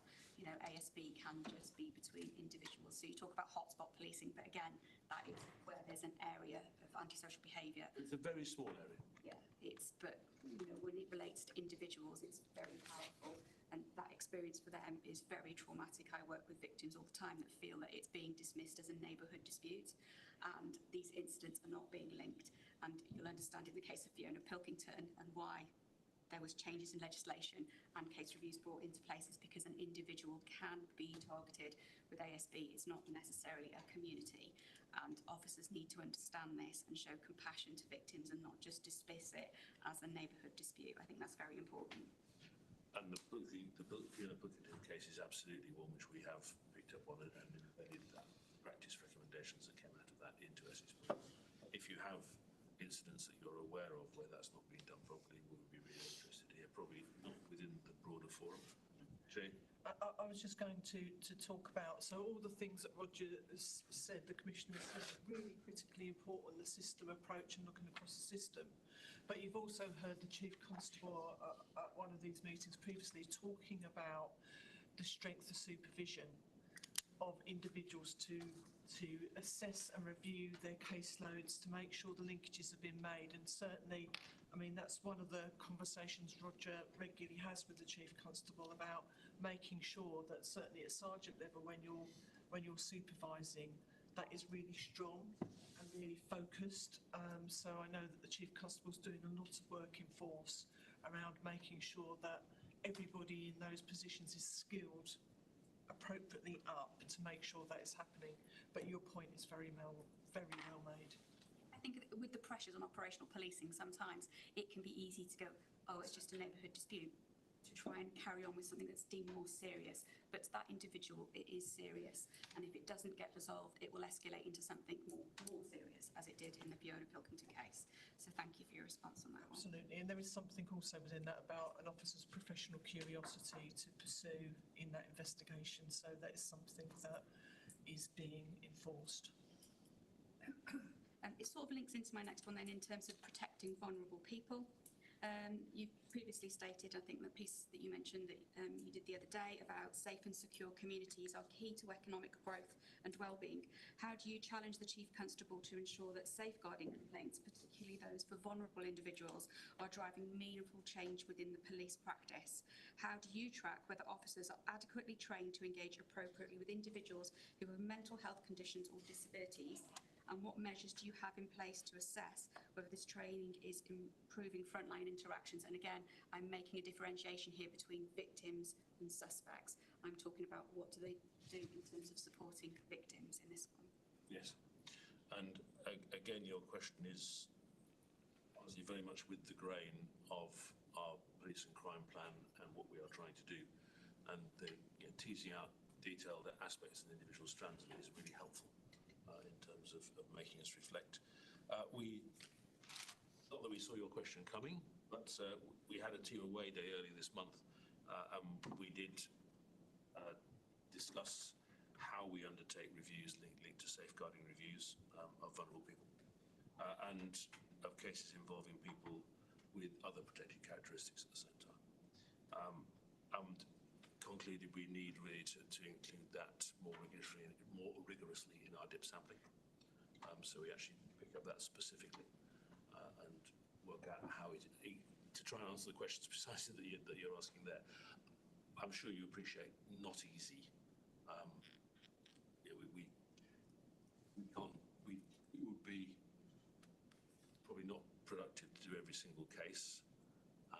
And perhaps would be invasive to do every single case, but we do need to be able to get more detail. We've also previously raised the need for training for officers, particularly as it relates to those suffering from mental ill health. That's something we do through the PSD quarterly meeting. And Essex Police have responded by providing us with the details of the relevant training that they carry out, including that for initial recruits and ongoing online training through the College of Policing. But of course, what you're talking about here is also directly relevant to the right care, right person approach, which I think has been a big step forward in terms of improving the understanding between the health service and policing of where the handover points are and what the relevant levels are in terms of those handovers. It is a challenge because there is an element where policing looks at the risk right now on the street and health deals with the overall treatment of the individual. And sometimes the health service will deem someone to be of capacity when to a police officer it looks as though they're at risk right now because it's dark and they're out on the street by themselves and they're a bit confused. And we are trying very hard to get better at that and close the gap between those two levels of perception. On the flip side, though, there are also people that on initial interaction with them, they may look like they have capacity and they don't. And it's officers understanding that there are non-visible disabilities that sometimes victims don't want to disclose at that immediate point, but when they do, that they shouldn't be dismissed and they should be valued. And then support should be put in place to understand implications and impacts on them. And I think sometimes we always think that it's visible and mental health, but sometimes they just need to be listened to for non-visible ones. So thank you for your question. I think there's something, obviously, in everything that the Commissioner has said, but there's something about lived experience and listening to people that have been through trauma of whatever kind that is, and understanding from their perspective how that's impacted on them and learning from that what we could do better. So just a very quick example, if I may, Chair. So, as many of you already know, I chair the Southend Essex and Thurrock Suicide Prevention Board, and I equally chair the Southend Essex and Thurrock Domestic Abuse Board that the Commissioner's given me that as a portfolio, and I'm very grateful, very close to my heart. But at our recent conference, we wanted to explore the linkage between people who died by suicide and domestic abuse, and we had some really powerful speakers talking to us about the traumas of their loved one and what they went through before. And that wasn't just about policing, that was about contact with health services, etc. and so forth. And so one of the things we've directly done as a consequence of that, and I'm very proud of, I think we're very proud of, and Essex should be very proud of, is we listened to that and we've put an action plan in place. Piece of paper, I know, it's about what you do with that piece of paper, which is more important. But that actually seeks to identify what more we could do in the DA space to stop people taking their lives by suicide, based on the real lived experiences of what we were being told at the conference that we put on. And it's so powerful, and really pleased that nationally it's being recognised. And one of our speakers at the conference was speaking to number 10 about that experience, and I thought, well, we do try and be at the front foot all the time about our learning and what we can bring to policing and what we can bring to our partners, and that's a real example of how lived experience really plays out if you listen, and you have to listen really carefully. Thank you. Right, we finished the written questions, if you like. Councillor Terry, you've got a question you'd like to ask, and please raise your hand if there's something you would like to raise as well. Yeah, it's been really intuitive and interesting discussion and questions put forward by other members. A couple of things that have come up in my brain. When the IOPC identified that we were under-reporting, was that a England and Wales thing, or was it an Essex thing? I think it... Sorry, go on. I don't want to cut across. You're closer to the detail. Okay. That was a learning for us in Essex, but I think it was also across the country. So I think there is generally under-reporting. We took the feedback very quickly and rectified that, which was important. But yeah, we just, again, it's about listening to what people are telling us. Yeah, because it's important we understand we're sort of comparing eggs with eggs. And are they strands or are they complaints? And let's get them behind that. One of the things Councillor Buckley talked about data. Taking that step further is, thankfully, the force is expanding a lot. It's biggest in its history, but that thereby means we've got lots of junior officers in the front line. Are you seeing that there's a relationship between, you talked about lived experience a moment ago, and training, and you've already identified bits we need to do. Do you think there is a link between the amount of junior officers we've got with, perhaps not through their own fault, lacking lived experience and challenging circumstances? Is there a link between that and these figures? I'm asking the question. Not necessarily. We have no evidence to say that that is the case. What you say is intuitive, isn't it, really? That as they get more experience, they'll get better at what they do. We certainly expect that to be the case, and of course we put in additional training packages every year of their development. So yeah, there is a point after 5 and then 6 years of a police officer's development as a police constable, if they've remained a constable, where we give them a big pay increase because we think that that's the point at which they're making a big step up in terms of their ability to perform. That's when they've basically got the whole package together. We're at that point now with those that we were hiring back in 2018, 19, 20. And I would expect that to feed through in terms of the impact on the public overall. So, more expertise in terms of getting crime down, but as you say, they should be more expert in the way they deal with the public. Yeah. And please be reassured that we asked the questions on any of the data that we provided. Is this a young in-service officer? What is the rank of the officer? We just want to understand if it is because they're young in service and they need training and experience, as you say, Commissioner, or is it somebody that's maybe longer in their career and maybe just hasn't kept up with the changes of the organisation itself? Yeah. Thank you for that. It's reassuring.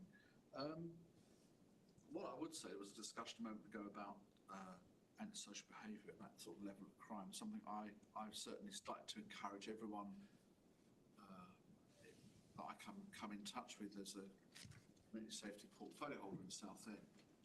It's really important actually for all of us that when people are reporting crime, that they use 101 if it's not a 999, because I've certainly had first-hand experience that building up a data picture, at least to deploy resources where there's an irritation of, let's say, continual antisocial behaviour, but it's not blues and twos level, by continually, and I'm telling all my constituents and everyone that I know, please report on 101. The good news is, which is a credit to yourselves, that 101 seems to be far better now, and which is something I moaned about last year. So the response is quicker now.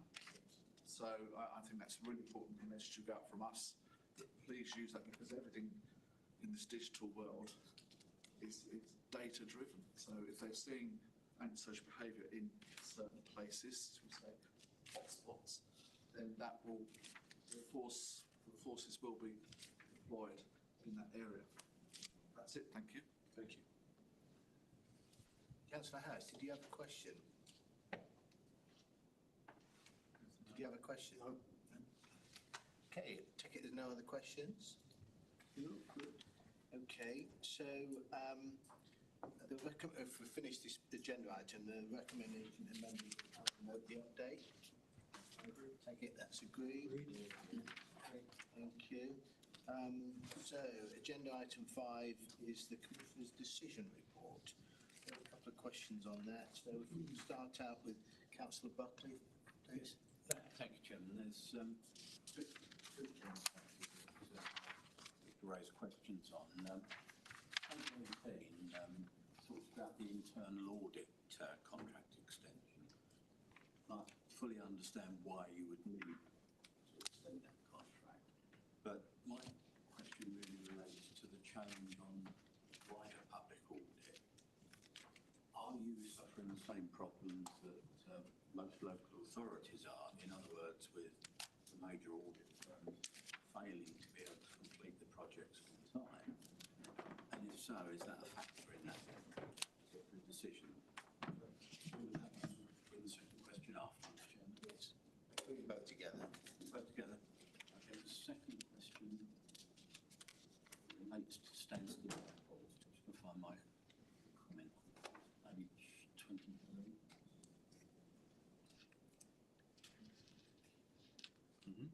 Old age means I've got to wear those, I'm afraid. Sorry, I can't find the line on there now, but page 23 was a comment about Stansted Airport and service contract. My question on that, one, just to make sure that we're fully recompensed for the expenditure. Secondly, what impact it has on the force in the wider sense, because obviously there's a big draw on armed officers, for example, at airports. And what's now happening with Southend Airport, which is rapidly expanding and presumably has some of the similar security risks. Are we covering that? Are we being paid for it? And does it have a wider impact on the service? Thank you for both of those. I might just deal with them in reverse order, if that's all right, Chair. So, Stansted Airport, the answer to that is yes. as you might expect from me, we're a bit of a stickler on the contract there, and we make sure that we are fully recompensed for the airport security that we provide. There is a very robust police presence at Stansted. As you rightly point out, it includes armed policing. It includes sniffer dogs. And it is particularly strong because, of course, Stansted is the designated airport, both for high-profile visiting dignitaries and for international diversion. So we have to be very rigorous with that. To that extent, Southend Airport is very different and is more dependent on its own internal security, but is of course supported by the police. So not the same contract there. And in terms of impact on the force, obviously it is resource that we have committed there. It's resource that's fully paid for. It's in the airport. It does. I mean, it is a good relationship. So it's not as if they stop at the bounds of the airport and refuse to go beyond the limits of the area paid for by the airport authority. It's a very healthy, and at times when needed, the airport police will support the local police and vice versa. So if it were to go, then I suppose it would change our funding and our resources. We have to look what we'd have to do. But I don't think there's any particular prospect of that. It seems to be, as an airport, it seems to be thriving at the moment. The other question was around audit. And I mean, we do need to extend our contract with internal audit. I think that's a sensible thing to be doing. It's within the contract terms that we have. Your question there was broader around the overall experience of public and particularly local government audit. We've been a bit controversial. This is probably down to me, Councillor Buckley. I did not like the public sector audit authority structure, PSAA. It struck me as, and this reveals my economics background, I think, it struck me as a attempt at monopoly purchasing. And of course it has had exactly the consequences that monopoly purchasing always has.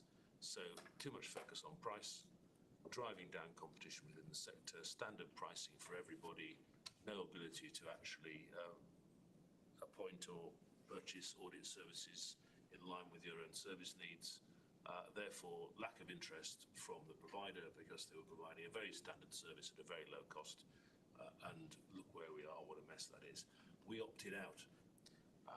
And that, we were told it would be much more expensive. Actually, for the first few years, it was much cheaper because we were quite a nice, simple audit to do.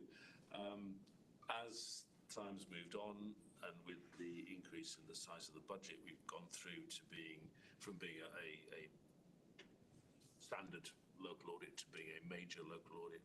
That's required more resources, and it has become, I think, it's become more expensive for us, and it's probably above the PSEA standard rate at the moment, but not by a lot. And the good news is that we have been able to sign off with an unqualified audit opinion. All three of our Essex Police, Police, Fire and Crime Commissioner for Essex, and Essex County Fire and Rescue Authority accounts for the first fiscal year ended 31st of March 2024 already. I believe that makes us one of only 7 in the country, or rather 3 of only 7 in the country, actually. Thanks very much. Just a bit of clarity, please, Commissioner. On page 18 and 40, which is agency staff contract, you've got a figure there of 260,800. Are those staff permanent in agency staff rather than, calling me when you do it? The answer to that is that it is a more flexible contract than that. We give a figure because I think it's healthy to give a figure, but it will vary depending on the actual drawdown. Thank you. Okay, so decision 5924, SERP, a little bit confused about this one. So can you provide an example of a relevant lease demise associated with this decision to help understand context? And I'm assuming it means supplemental executive retirement plan, but We're in the world of acronyms here. yeah, and that's why I assume.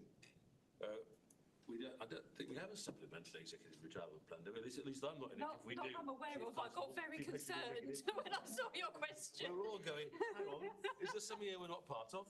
We've been missing out. No, it means, joking aside, and I'm sorry for joking, it doesn't mean that. It means the Safe Essex Road Partnership. Right. And Why would I think of that?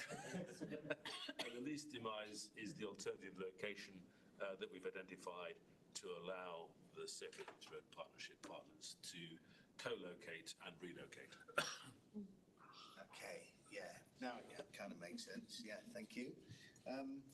My other comments relate to, there was quite a few of your reports that say awaiting redacted copy, but surely going back to November and December last year, you've done that piece of work, and it's just a comment really.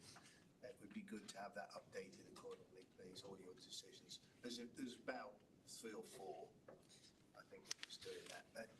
So, yeah. The answer is yes, we'll get on to that. Yeah, thank you. Councillor Tay, I believe you've got a question.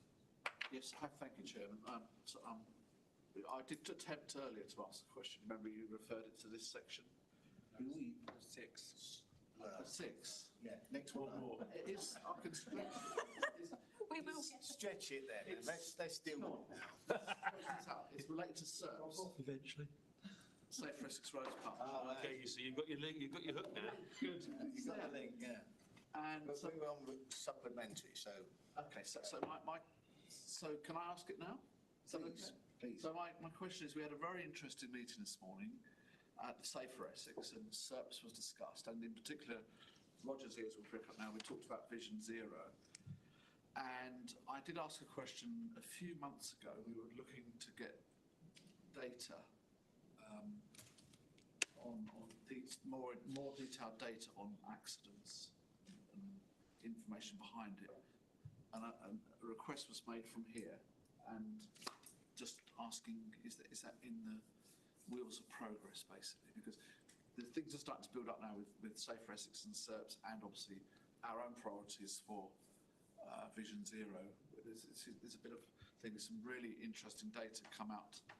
I don't draw any conclusions, but really interesting data's come out from Wales about what they did over there, and they've got a 28% reduction in serious injuries and road deaths, which is significant. So that's just that data I asked about. I think the chief executive was. I may need to defer to Sophie, because I thought that this was being picked up directly via yourself and SERP, but if it isn't and you need me to do anything, let me know. I have been trying to get in contact with them, but I'm waiting for them to come back to me. I haven't managed to get a response yet, so If you want to forward me any correspondence, then we'll give it a nudge. Help, definitely. I mean, thank you for allowing me that stretched question. On a serious note, if you look at the amount of deaths that occur roughly in Essex every year, that equates to 15 people's lives. So whilst we're light note, it's a very, very, very serious subject. Thank you, Chair. I believe, I might be wrong, but I believe that the Welsh example that you're referring to there, the reduction, they implemented a very much, let's just say, unpopular in certain quarters, lower speed limit. Yeah, and that might have had an effect. So it would be interesting to see how that. They did, and indeed they've now kind of, and it's interesting, before people get carried away in suggesting that I am maybe talking about, or anyone else talking about, a blanket speed, they're now saying in the language that those sort of limits are good in an appropriate area. I'm very much a supporter of lower speed limits in residential streets, for example, and other places where, for example, in Thorpe Bay, where I live, we've got a shopping area with a Broadway, the speed limit's 30, but is it appropriate to drive a 2.5-ton metal box down there at 30 miles an hour? The answer is no, it isn't. So it's that educated look, but the data's sound. And that data's new, fresh data, and that's a significant reduction in harm. So, thank you. Okay, thanks for that. No other questions, then we'll move on to agenda item 6.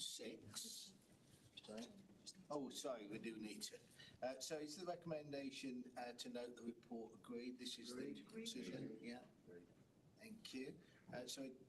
Sorry, that was everybody, yeah.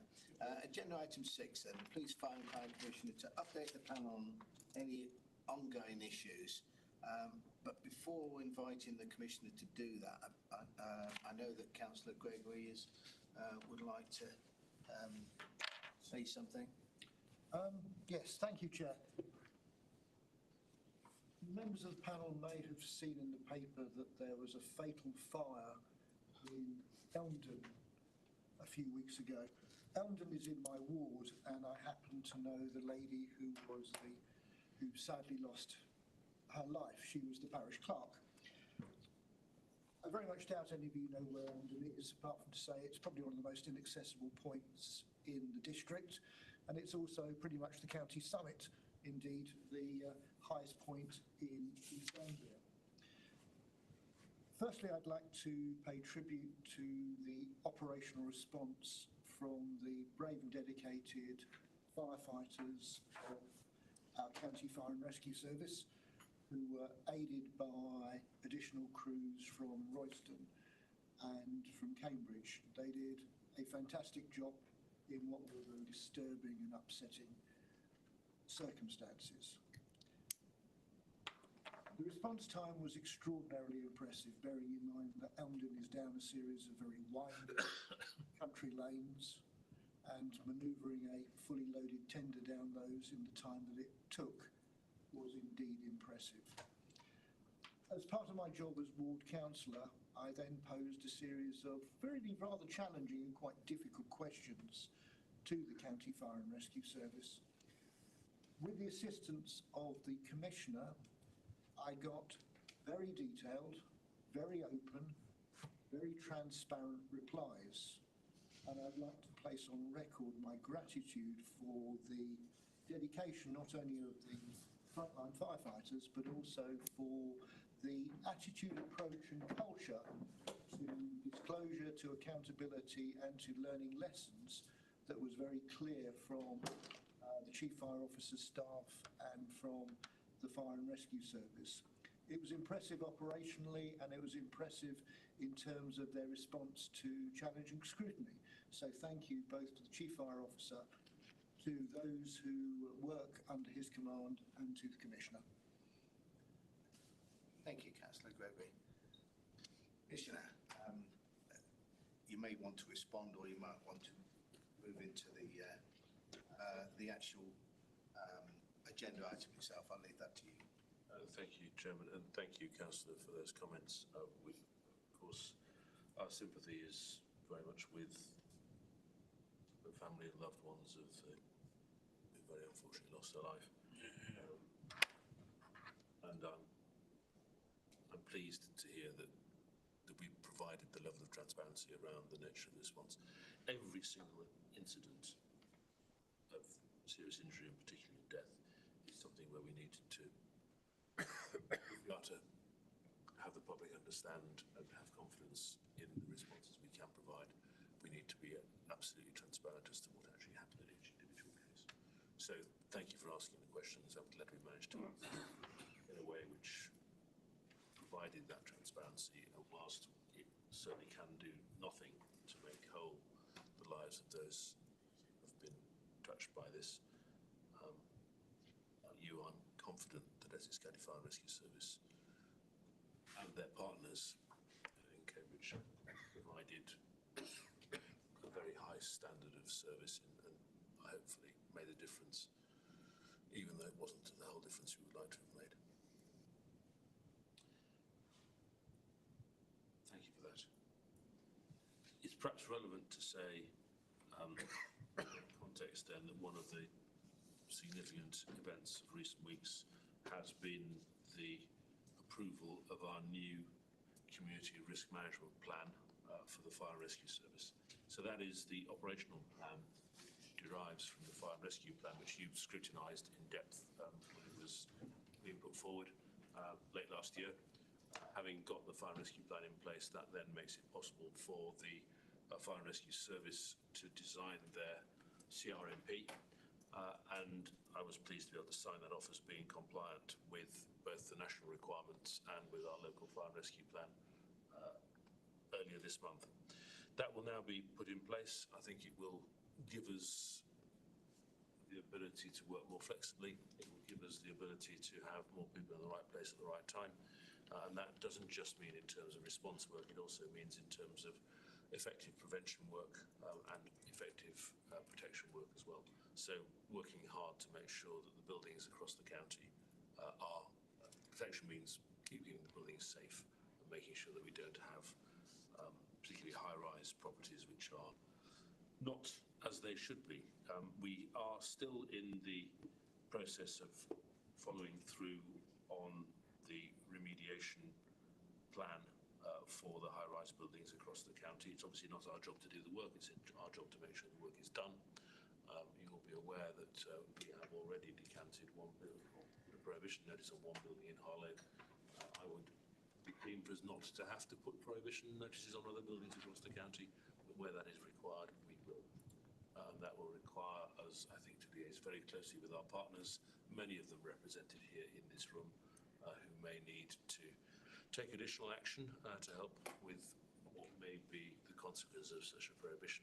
As you will know from the Harlow example, that was many, well, not just dozens, hundreds of families who had to be relocated, and that was done together with the local council.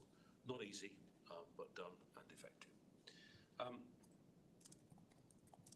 Moving on, the other thing I should report to you on, I think, is the fact that we have been successful with Essex Police in winning another £1.6 million from central government for our hotspot policing programme for this year.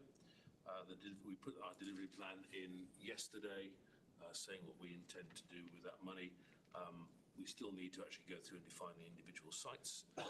So if you have any information you wish to share with us, it will be evidence-based, but the more you can give us, the better it will be in terms of getting that evidence base to be effective.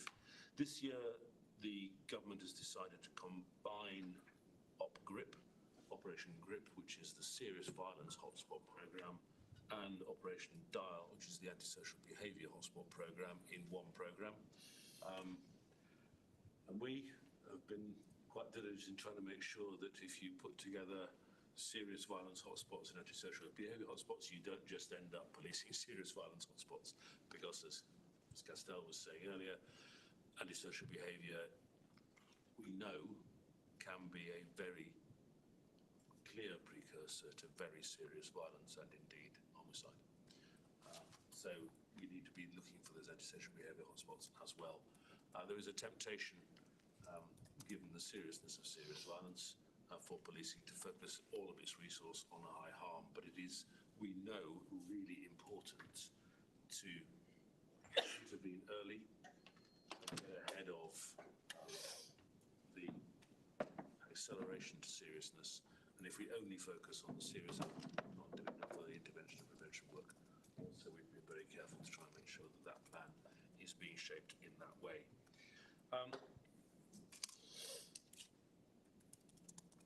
In terms of funding, not just for policing, but for fire and rescue, you will be pleased to know that we, as a service, as a Police, Fire and Crime Commission, have been very much involved both in submitting local evidence to the comprehensive spending review, which is currently ongoing, but also been involved at a national level.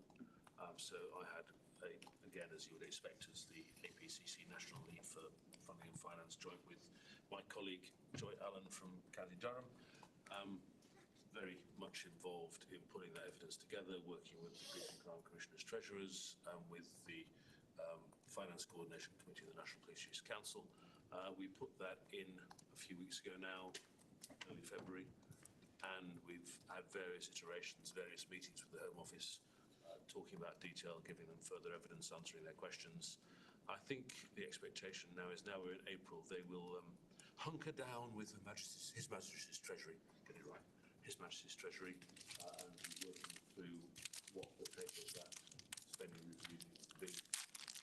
We have made the point very clear, and it actually came up in the questions that you were asking earlier, that there is really good, robust academic evidence to show that community safety is the bedrock on which we build economic prosperity and growth.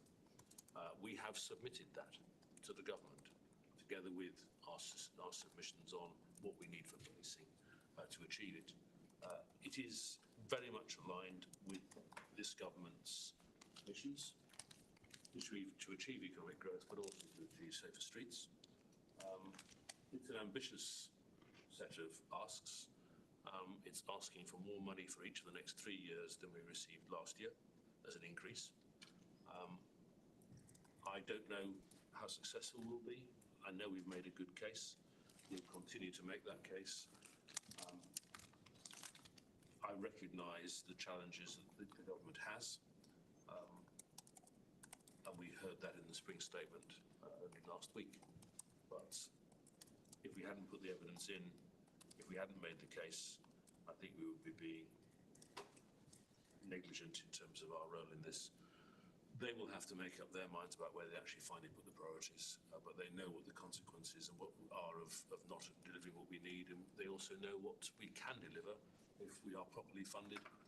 You know, my ambition for this county is to get crime down to historic lows and get the harm from fire and other hazards down to a really very low level indeed. I mean, we've shown that we can do that. The main challenge really to both of those being road crime and road safety, where the level of harm is still extraordinarily high, and I very much welcome the comments that were made just recently, just in the last item on this agenda around what can be done and our ambition towards Vision Zero.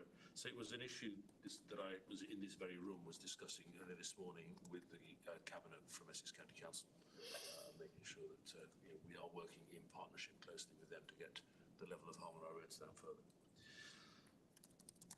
I believe that the comprehensive spending review announcement will be out in June. We have been led to believe that it will be a 3-year package. Given the volatility of the international economic environment and geopolitics as they stand, a 3-year settlement may be an intention rather than a fact. I'd like to see it, if they give us a 3-year framework, that would be really helpful. What I'm saying is, I think we have to be also braced that any 3-year settlement may be subject to review within that 3-year timeframe. Beyond that, things to make you aware of. So, His Majesty's Inspectorate, I obviously haven't got over Her Majesty's death yet, have I? His Majesty's Inspectorate of Constabulary and the Fire and Rescue Service Peel Assessment of Essex Police is going ahead. They've completed their factual accuracy checking phase for the current assessment. We are now awaiting publication of the final report on that. In terms of internal staffing changes, I'm sure you are aware, I mentioned it earlier, that our former Deputy Chief Constable Andy Prophet has been appointed as Chief Constable of Hertfordshire. That means that we've had some changes. So ACC Nolan has been promoted and appointed as Deputy Chief Constable, and Stuart Hooper has been promoted to Assistant Chief Constable for Contact Management and Operational Policing. He was previously the Chief Superintendent in charge of contact management. And with regards to the Fire and Rescue Service, you need to be aware that our Deputy Chief Fire Officer, Moira Bruin, is retiring. We're very grateful to her for her contribution over a long number of years to Essex and even more years to the Fire and Rescue Service nationally. She will be very much missed. We have appointed a new Deputy Chief Fire Officer who is joining us from Kent. His name is Chris Else. Met him a few weeks ago. He's a very impressive individual, and I'm sure he will make a very substantial contribution to our senior management team of the Fire and Rescue Service. The last thing, probably just to make you aware of, is that there's a change in the mechanism of government, and the Fire and Rescue Service, which has previously been a Home Office service funded by MHCLG, Ministry of Housing and Local Government, is going to become, again, because it was many years ago, an MHCLG service. So there is a new minister, Alex Norris, who is taking over responsibility for fire and rescue today. And I have a bit of sympathy with him because the civil servants aren't actually following the change until the 1st of July. So I'm not entirely sure what he's doing for the next 3 months. I have met him, and he seems confident that he can get his feet under the desk. And I'm sure that there will be some support, but it's just a bit curious that the ministerial responsibility switches 3 months before the officials who do that support for him switch as well. But that bodes well in many ways for the Fire and Rescue Service to actually have funding and policy aligned. It should be a good thing to do. Any questions? No? Okay, thank you for that, Commissioner. So, that being a verbal update, is the panel content to note the update? Yes. Yeah. Right, okay. Agenda item 7, fairly quick one. This is the response to the government's consultation on strengthening the standards and conduct framework. You've all seen a copy of this. You've all seen what was proposed. So the recommendation that the panel notes the final version of response as submitted on the 26th of February, attached as Appendix A. Agreed. Agreed. Okay, next item, National Association of Police, Fire and Crime Panels, which I'll give a quick update to. So there's a few changes really, starting off with the fact that the previous support officer was Emma Toombs for the National Association, who, owing to her secondment, means there's been a change in there, and Sophie, who knows a little bit about how panels work now, will support the National Association going forward until such time as I stop being the chair, I suppose, and then it moves on with the chair. So thank you for Essex County Council for dealing with that item so quickly. Elements that have gone on with the National Association. First of all, the association has submitted its own submission to the government's consultation, the one that we've just been referring to.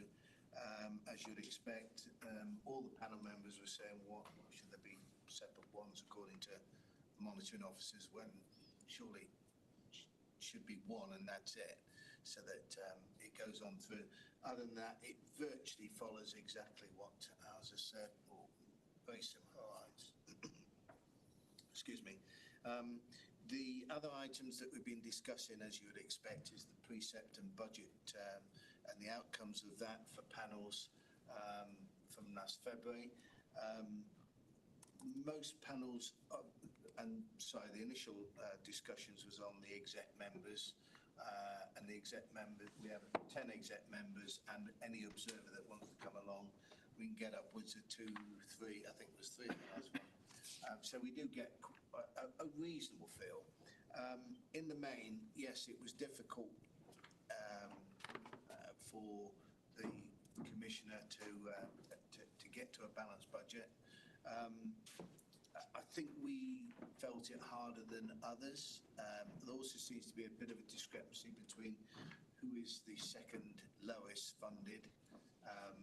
I don't know whether we need a bit of a fight on this one, but there seems to be more than one county that believes it's the second lowest.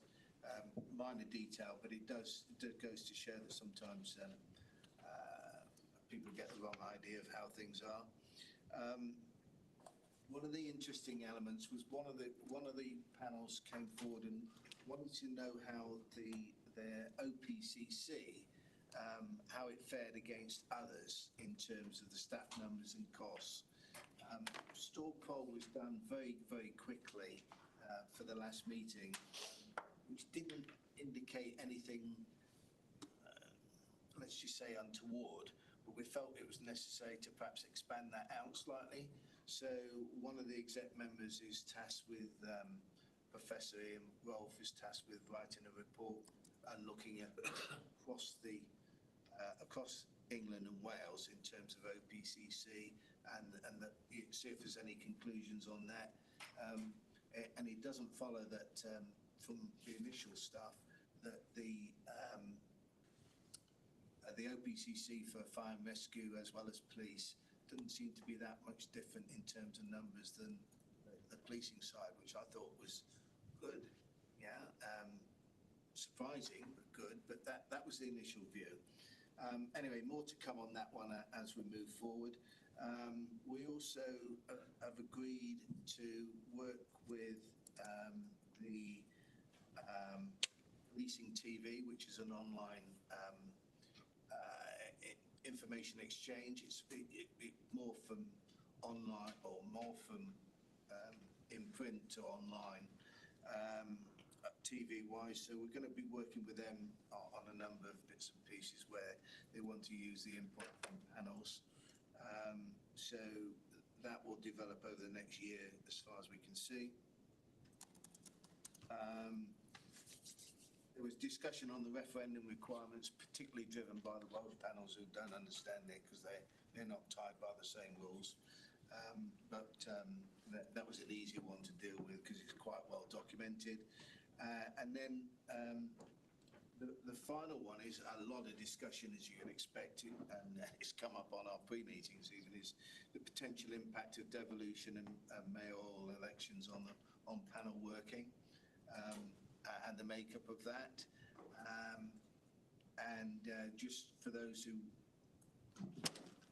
want a bit further information on that, there was a meeting that I attended last week. Sophie was there as well, where the Home Office was present, and they addressed that particular question about what will happen to panels in such a way to say, well, actually, the real change might only be in terms of the numbers attending panel sessions.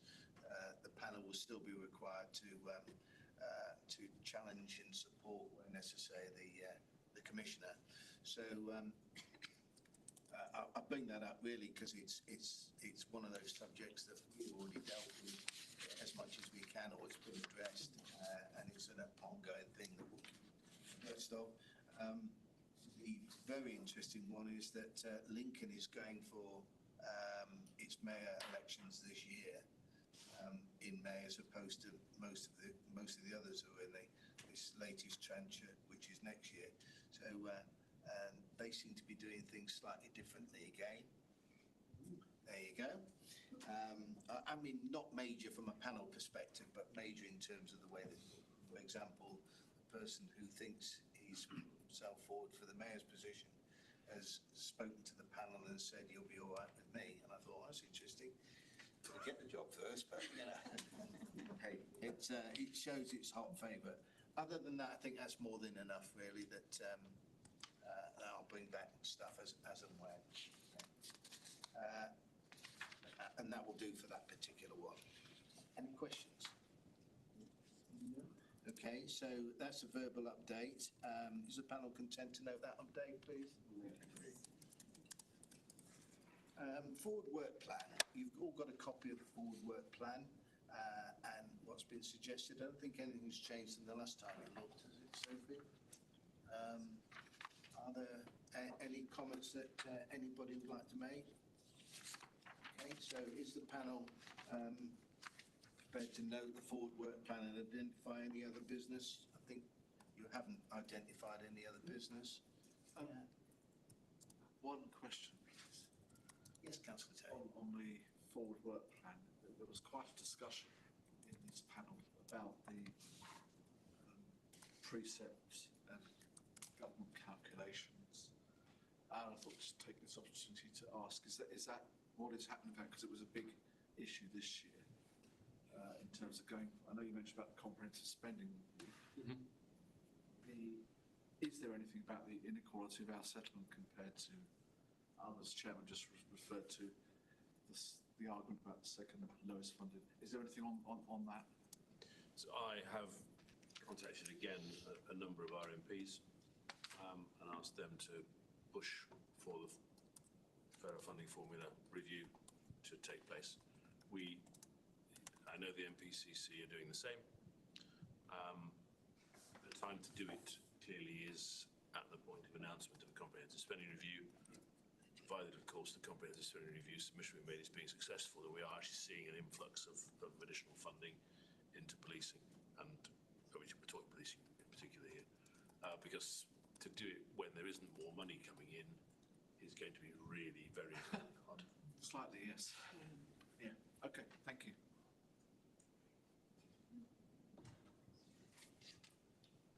Thank you, Chair. No problem. It allowed me the opportunity to ask a question. So, thank you for that. Okay, are we prepared to note the report? Is that agreed? Noted. Agreed. Thank you. The date of next meeting is the 19th of June 2025.